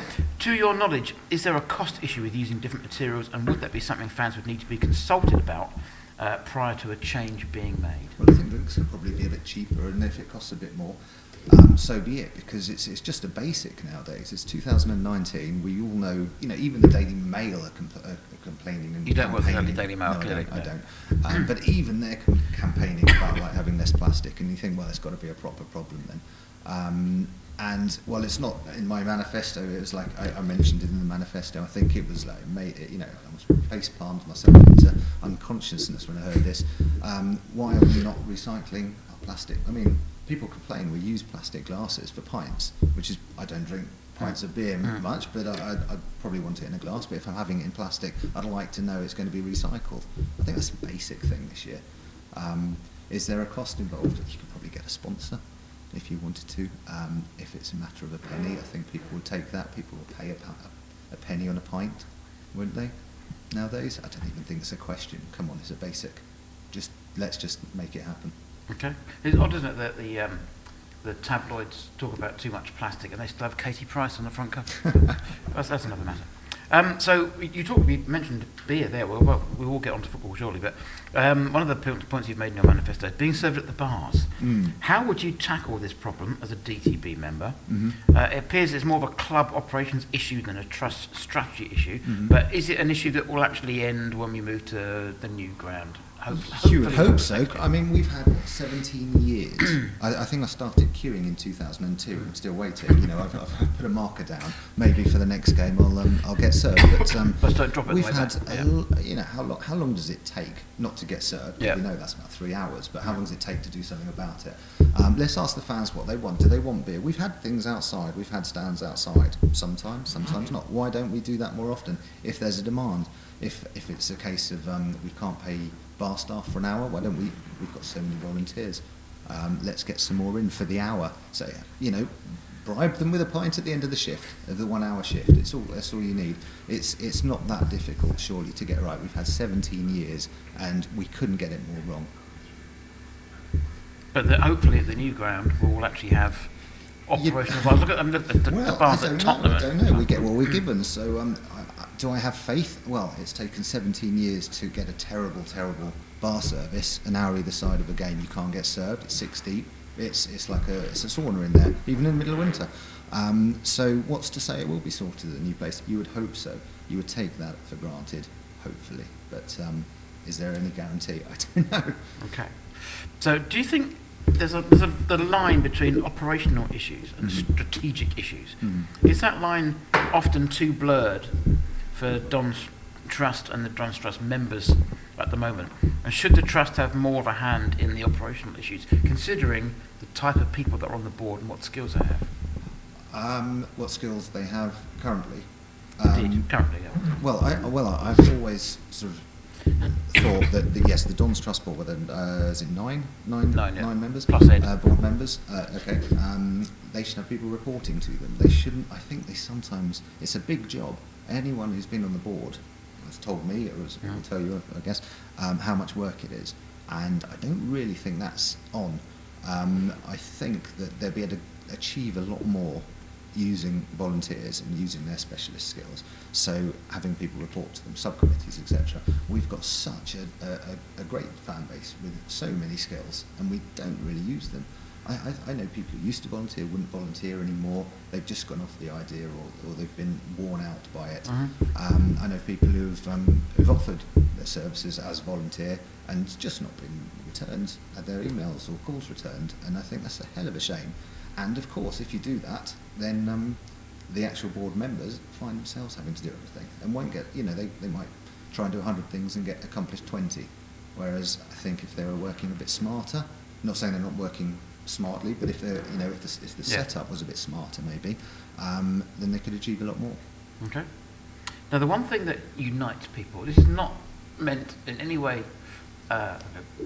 aiming a kick at anybody, but the communications in the club does cause a bit of consternation. Yes. It's the one thing people talk about and then agree, they can disagree on who should be the manager, who should be playing up front, who should be playing left back. But the communications is one issue that everyone seems to be united on. What are we still getting wrong, and how do we correct it? Or if you were on the Don's Trust board, right? How would you correct it? Okay, so there's own goals. If other teams score that many own goals, we'd be romping the league. It's things like specific examples, like that fans bet thing. Every day, the Don's Trust tweeting it as part of an agreement until obviously something came back and it bits in the bum a bit. I thought it was a bit embarrassing. We don't have to do that really. The communication thing, it's not just like use of Twitter and social media and so forth, but the whole when the horse has bolted, we're asking in that campaign for the crowdfunding. We're showing pictures and getting everyone all excited at the end of the campaign. Now, we knew the campaign was coming, we knew the pictures were coming. Could we not have, a little bit of thought, hold on, we'll probably make a bit more money here if we get everyone excited about it a bit earlier in the not the last minute, when, to be fair, a lot more money came in. So I think, was it 2.5 million, not to be sniffed at, a better campaign, a bit more marketing. Maybe it'd have been 3, maybe it'd have been 4, maybe it'd have been 5. Who knows? Okay. But in terms of the club's output, in terms of the tone of, let's say, Instagram messages or Twitter, it tends to be aimed at younger people. So the people of age 30, Would you say to that? 40s Would and you say 50s. that? Maybe I'm not in touch with the youth, but I don't think it is. I don't know who it's aimed at, really. It's so dry. It's improved a lot this season, I would say. The club Twitter. I'm not sure about Instagram and so forth, but the club Twitter was all over the place. It was like a 12-year-old with an Etch-a-Sketch had the keys to it, and it was embarrassing last year. Like fonts and things, different size shields and all that. It was just like, for a new fan, we want to attract new fans. We've got a new stadium coming up. Their first vision of us online is, I can't swear, can I? Is not ideal. It's amateur, or it was. It's a lot better this year. I think they've sorted that out. I still think it's very dry, which is, you don't want to be too controversial, but we could do a lot more. We could do, you guys do these videos, which are great, and I've told Mark I like his videos where he's sort of, the makings of a goal. Yeah. And people love that stuff. It's like watching Match of the Day, but about little old us. Great stuff, but not in the official Twitter. We're missing a trick there, I think. Okay. Thank you for that. Right, now, stadium, we can't get away from the fact that we're moving to a new stadium. It's a big part of everyone's life and what we're talking about. Every candidate so far has talked about the stadium. So, in terms of consulting on the stadium, on things like design and where the museum goes and all that kind of stuff, and where we talked about Crash last year, what would you do currently? How would you consult the fans? In what format would you consult the supporters? Is there time to do it now, or is it too late? Because we should be in the new stadium within 9 months. And if we don't get it right, or don't get it now, what would you push to happen just after we move in? Because that's the crucial time. If not now, when? It should have been, again, this has been years in the making. We should have done it way before now. This is one of the reasons I'm standing, because I think that's just, it's basics again that we're getting wrong. We've missed the boat, really. We should have asked the fans what they want before asking them to put their money into it. They've given us £2.5 million, and again, a bit more of a buy-in. Maybe it would have been 3 or 4. Maybe if we shot ourselves in the foot here. But more crucially, it's got to be by the fans for the fans. What do they want? Do they want a creche? Do they want a bar? Do they want parking spaces? What are the priorities here? And it's a bit like you get what you're given at this stage. And I mean, the pictures look great. Don't get me wrong, and it's very exciting. But do we want sensory rooms? Perhaps, maybe, because again, we want to grow our fan base. We want to fill this place out. Do we want more than just the physical makeup of the stadium? Do we want cheap tickets? Do we want to make it affordable for all, truly? Yeah. Do we want adult tickets of £10 a game, and let's sell that place out and build it and expand it as soon as possible? Or do we want to keep it at £25-30 and maybe not fill it? Do we want the atmosphere? Personally, I think let's fill it, let's go a bit cheaper. But I think we should ask the fans, and I don't think it's too late. And I certainly think if the structure's in place, well, let's consult the fans now, see what they want in phase 2, because there's a lot more to come. Yeah, sure.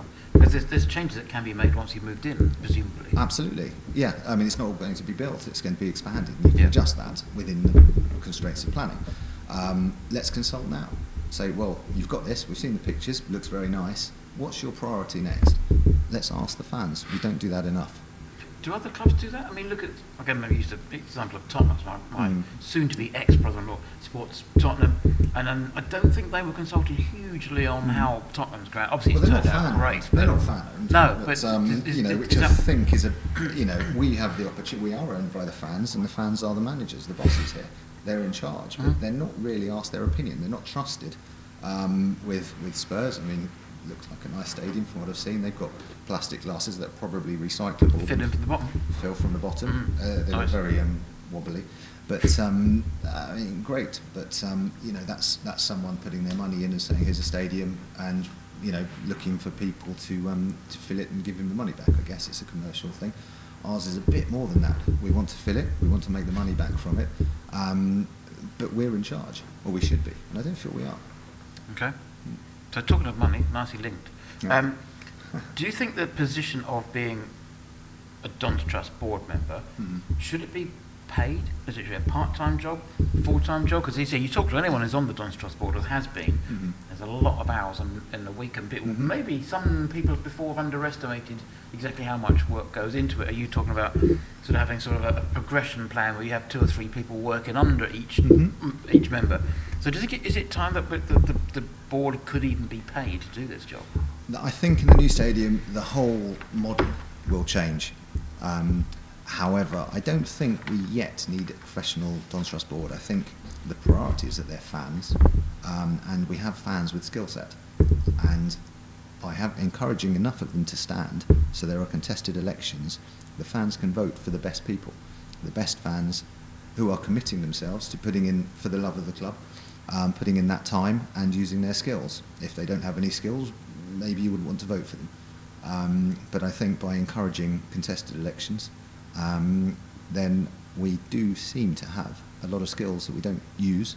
Yep. And let's get them on the board. Good answer. Thank So, you. no, that's a great answer. Again, not being prejudicial. I can't say that. We've had trouble with our words, Nick, haven't we, today? I can't say that word. So it's done to prejudice. What word? Prejudicial. There we go. You can say it. I have to think about it. I'm worried about saying anything like this. No, just you're fine. Don't be nervous. It's too late now. You're finished. Not finished in that sense. Your time is done. So that's even worse. He's sacked. He's sacked. Yeah. You can sack you. George, sack Nick. Just sack Pat. Now, do you think in terms of the cost of Dons Trust membership is £25? It's been pretty much the same for in perpetuity. Do you think that should be changed by now? Is £25 considered too cheap? Because it's not that much money for a lot of people to pay for what they get out of it. If you put it up to say £50, would people expect more than double what they get now, or is it about right? Why would you put it up to £50? I'm not really sure. You do want to encourage people to be Dons Trust members, and you don't want to discourage them by making it prohibitively. I've got one of your words. Prohibitively. I'll do your words. That's fine. So we can. You don't want to discourage people from becoming members. I don't see why you would put it up particularly. I think it's 25 probably covers the cost of mail outs and so forth, and postage. No, okay, well it subsidises it. Is there a case for whatever it is that it costs, covering costs? Then maybe that'd be £30. I don't know. That's certainly worth finding out if it's a loss leader or not. I don't think it's there to make money. I don't think it needs to go up to £50. Presumably that would be a profitable amount. I think there's a case for, I think junior Dons are £10, they were the other week, and you get a ball and so forth, which seems fairly reasonable. But you want people voting, and you want people joining, and you want people having a say. So I think £25 seems a reasonable amount to me. Okay. Thank you. Now we've got 3 questions in that were sent in prior to today. So Nick's done this, and I think it's a good idea. Would you like to pick questions 1, 2, or 3? You're going to have them all. I always like a 3. 3. Question 3 is not necessarily. It's just kind of a general question, but from Hazel Potter. Hazel says, "How active are you on social media? What accounts do you have? What do you use them for?" You want me to name them? I don't think you have to name them, no. But what do you use them for, and what do you think of the current Dons Trust Board social media content? We shall start with the Dons Trust media. I follow them on Twitter, and they seem much improved. There seems to be more content, more regular content. They reply. They seem to engage, which is good. I've mentioned the fans bet thing, which was of course a commercial deal, which I don't think they had to go there really. We can be better than that, and it embarrassed us slightly, but that's not their fault. As with regards to how many accounts do I have? Hundreds. I have hundreds of dormant accounts, probably dozens. I have a fan account for Wimbledon. I have my personal account. I have my work accounts, the ones I use probably the most, which I use for work purposes. But in terms of, and what would you use it if you were elected to the board? Which ones would you sort of focus on in terms of getting your point? I'd probably have to hand the keys over to all of them, because there's and I think this goes for all all volunteers. There's a code of conduct, and things you are and aren't allowed to say online. And I think I'd probably have to just have my official personal account and rub out any swears. Probably go back through it and take out any swear words and keep it clean. Yeah, good luck. You need to employ a full-time person to do that job for you. I'm not volunteering, but I'm not that kind of editor anymore. Okay, well, so that was 3, 1 or 2? Oh, let's go for number 1. Number 1, Jeff Seal. Jeff asks, do you favour term limits for service from the Don's Trust Board? Not really, no. Because I think if you've got great people, when do they stop being great people? After 4 years, 5 years, 6 years, you say, hey, you're no good anymore. If they're no good, they'll get voted off, hopefully. It comes back to having vibrant elections and having contested elections and voting in the best people. And if you have the best people, it's to say they're not going to be the best people for the next 10 years. And as soon as you think, well, it's worn you out, it's worn you down, or you're just not as good as you were, that's, hopefully someone else will stand and we'll vote them in and say thank you very much. Okay. And finally, question 2, therefore, by process of elimination, question 2 left, from Peter Bowles. What, if any, changes to the Constitution would you make and why? That's a good question. I wouldn't, not so much the Constitution, because I think things have worked fairly well up to this point. I think the structure of the club could be looked at. I think the Football Club Board probably need KPIs. They need to report to their bosses, which is the Don's Trust Board, and that has to be clarified. I don't think that always happens, and you have to wonder why. The way we are set up, the Don's Trust Board are representing the fans and the owners, and they've got to be in charge. And I think the Football Club Board have to, they're appointed by the Don's Trust Board and answerable to. And if, for example, they had a piece of information that they withheld from the Don's Trust Board, I don't think that would be a very good way of working. And I think that probably needs to be looked at so to ensure that doesn't happen in the future. Okay, thank you. Now we have questions from George. George, how questions from the public. Well, not questions. No, the questions from the public, but channeled through George. So George is the vessel through which the questions are channeled. George, you're a vessel, in a good way. How many do we have for Graham? We've got 3 questions online from Graham. Not bad. Okay, that's not bad. Go on. Read out the name of the person. Unless it's tricky, they get marked to do it. Yes, it's worked all day. First question is, it's worked all day doing that method. He has it. It's fantastic. Who's this from? This is from Lawrence Higgins. Lawrence Higgins, good. And the question is, do you feel there is an amount of debt that may be unserviceable for the club? And if so, what do you do to propose avoiding that level of debt? But does that level of debt leave the club vulnerable in the future to outside investors? Well, okay, how long we got? I think there obviously is a level of debt that will prove unserviceable. I hope we never get to it. I think this comes back to filling the new stadium. I think that comes back to fan engagement, asking fans what they want from the new stadium, getting them to invest in it and getting them to come to it. And let's fill it out and grow our fan base. And hopefully it won't be, we'll live within our means. What was the second part? The second part of that question is, does this leave the club vulnerable to outside interests? Well, I'd hope the way we're set up that would resist that, and also that you go on growing the fan base, growing the revenues, growing the brand, if you like, getting the sponsors and so forth, then we live within our means and we grow as a club. Okay, second question online is from Mark Jones, and that's, do you think Don's Trust members should directly elect the Don's Trust chair? I don't think so. I think the Don's Trust Board, I think there has to be an element of, you have to be willing to stand as the chair. You probably have to be quite good at shushing people and chairing meetings. And some people are going to be better at that than others, so they're going to be more effective. You're going to want to volunteer once you got on the board. I think you're going to want to volunteer to be the chair, to chair the meetings and so forth. I think it should be a board member, a Don's Trust board member, but I think you probably, once you've got the board, they could probably decide amongst themselves who's going to be best fit for that job. It's quite a specific skill set. Okay. And the final question online is, what is the biggest issue currently facing the club and how do we overcome it? But who's that from, George? It doesn't have a name. Is it doesn't have a name? Yes, it's come from a business account on YouTube. Oh, is it? Okay. Maybe it's from YouTube itself. One of my bots. Yeah. You've asked yourself a question. One I don't know how to answer. No. So what's the biggest threat?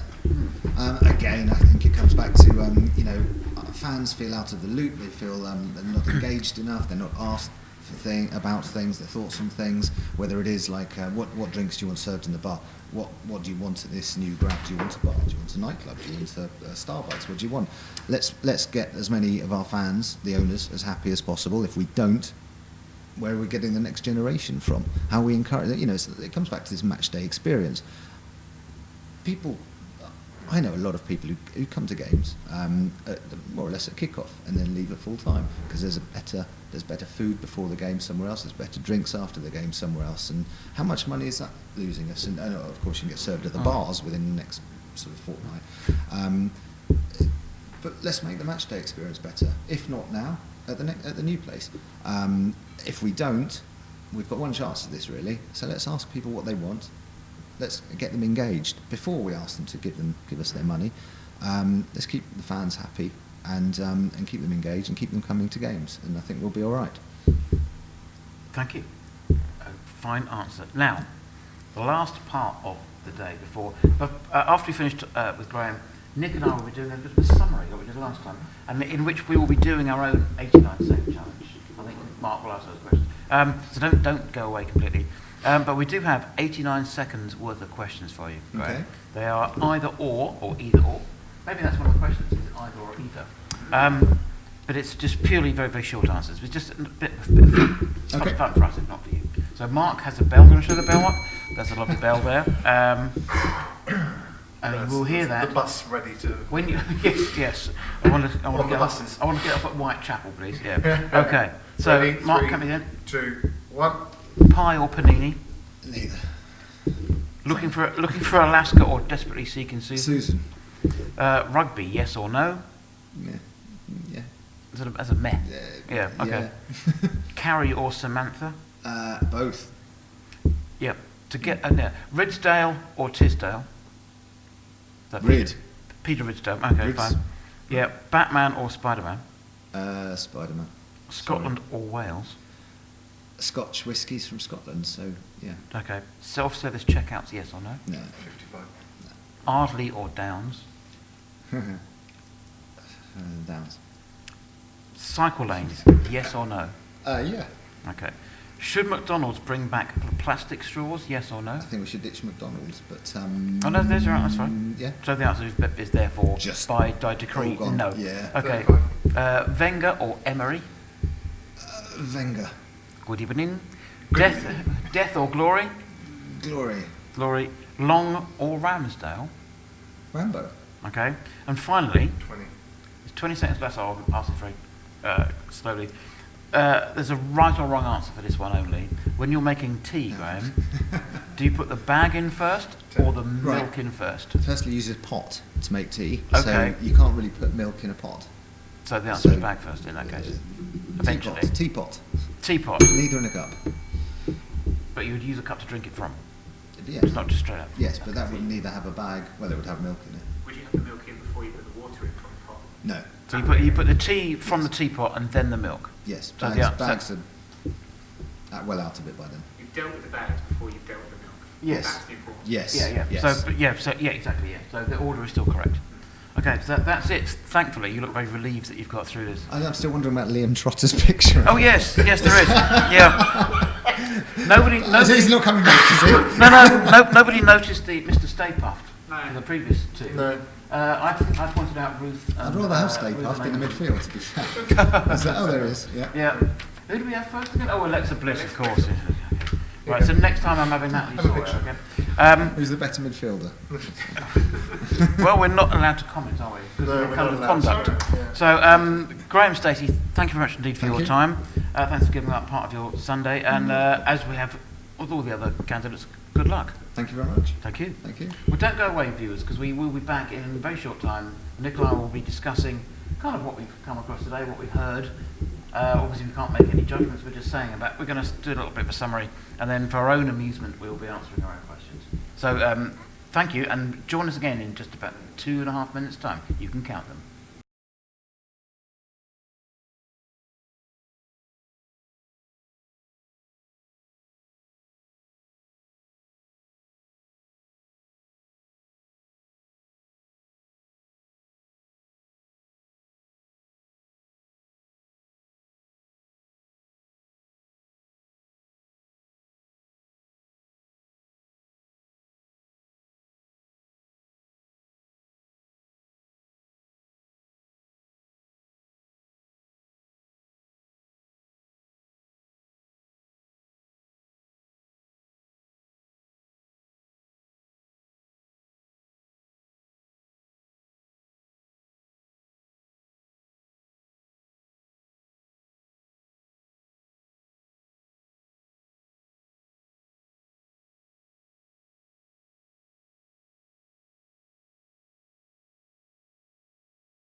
broadcasting. Yeah, and I'm going to now, and you're on live. We're on live, are we? I'll let Kevin do the intro then.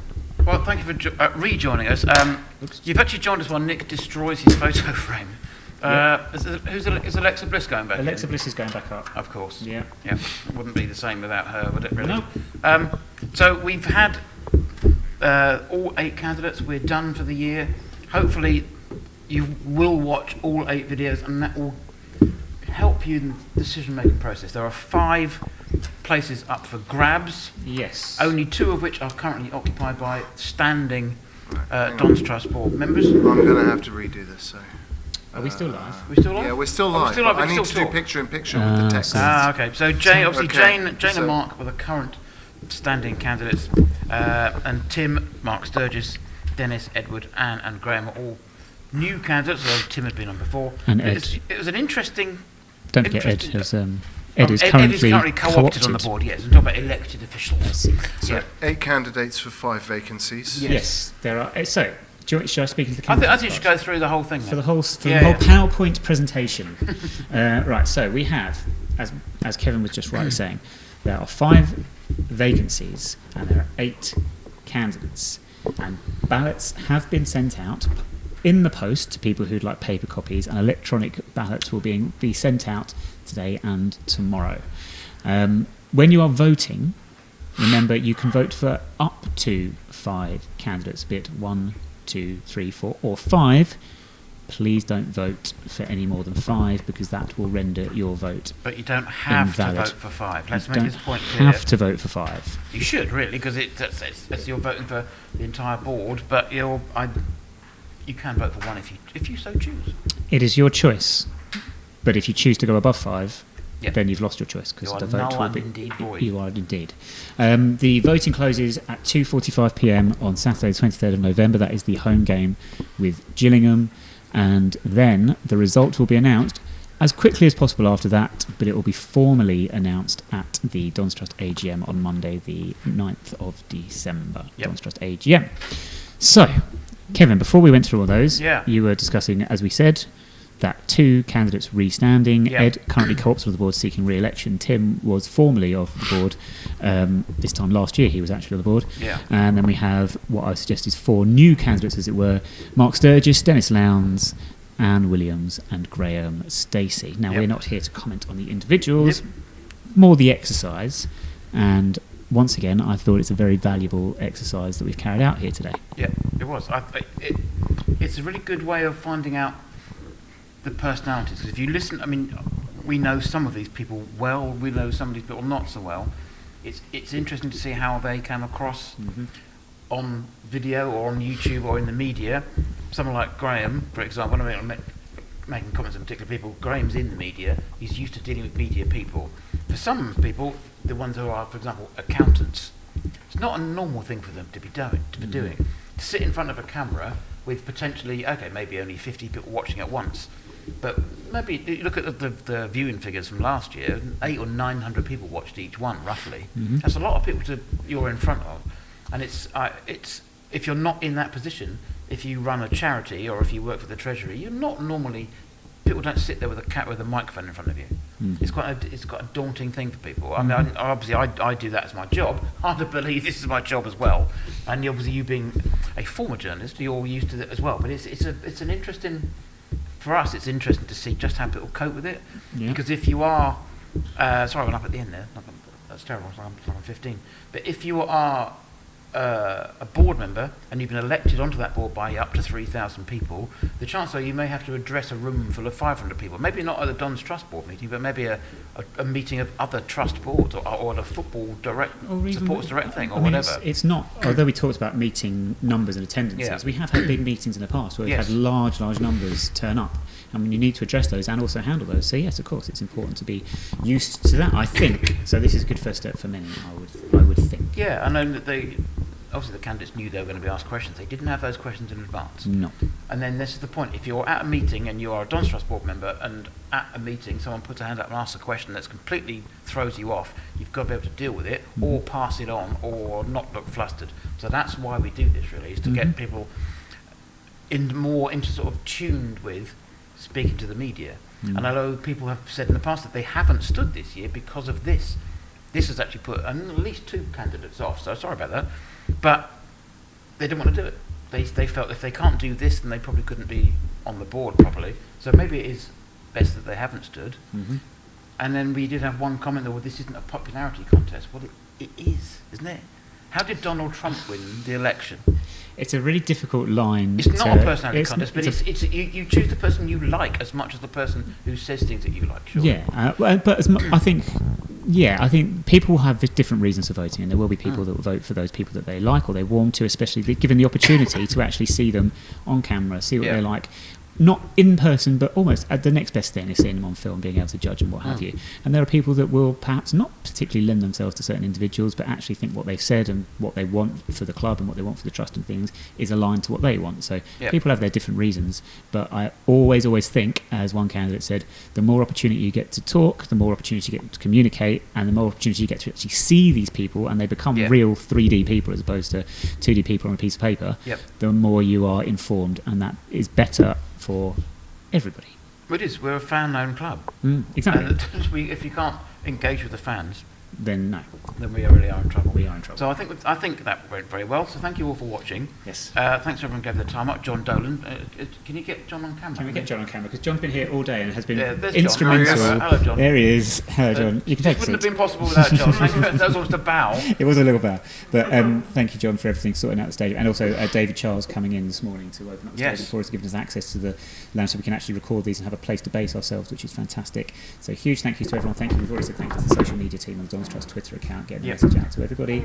And I think we're pretty much done for thank yous because I think Mark's about to break the camera. Mark's about to break the camera. Mark has also given his time up to be the technical person, and other than that hitch, which the KT1 postcode lost its internet for a minute. Everything's gone well in that sense. Gotta love a pizza. No, that's George right. for reading out the questions and being the brunt of our jokes, and but he's used to that by now, ain't he? Yeah. Well done. Oh, we've got a microphone, have we? Okay, so we thought we'd end this. He's not allowed to talk anymore. No, he's not allowed to talk. We thought we'd fan. Who's going to go first? You?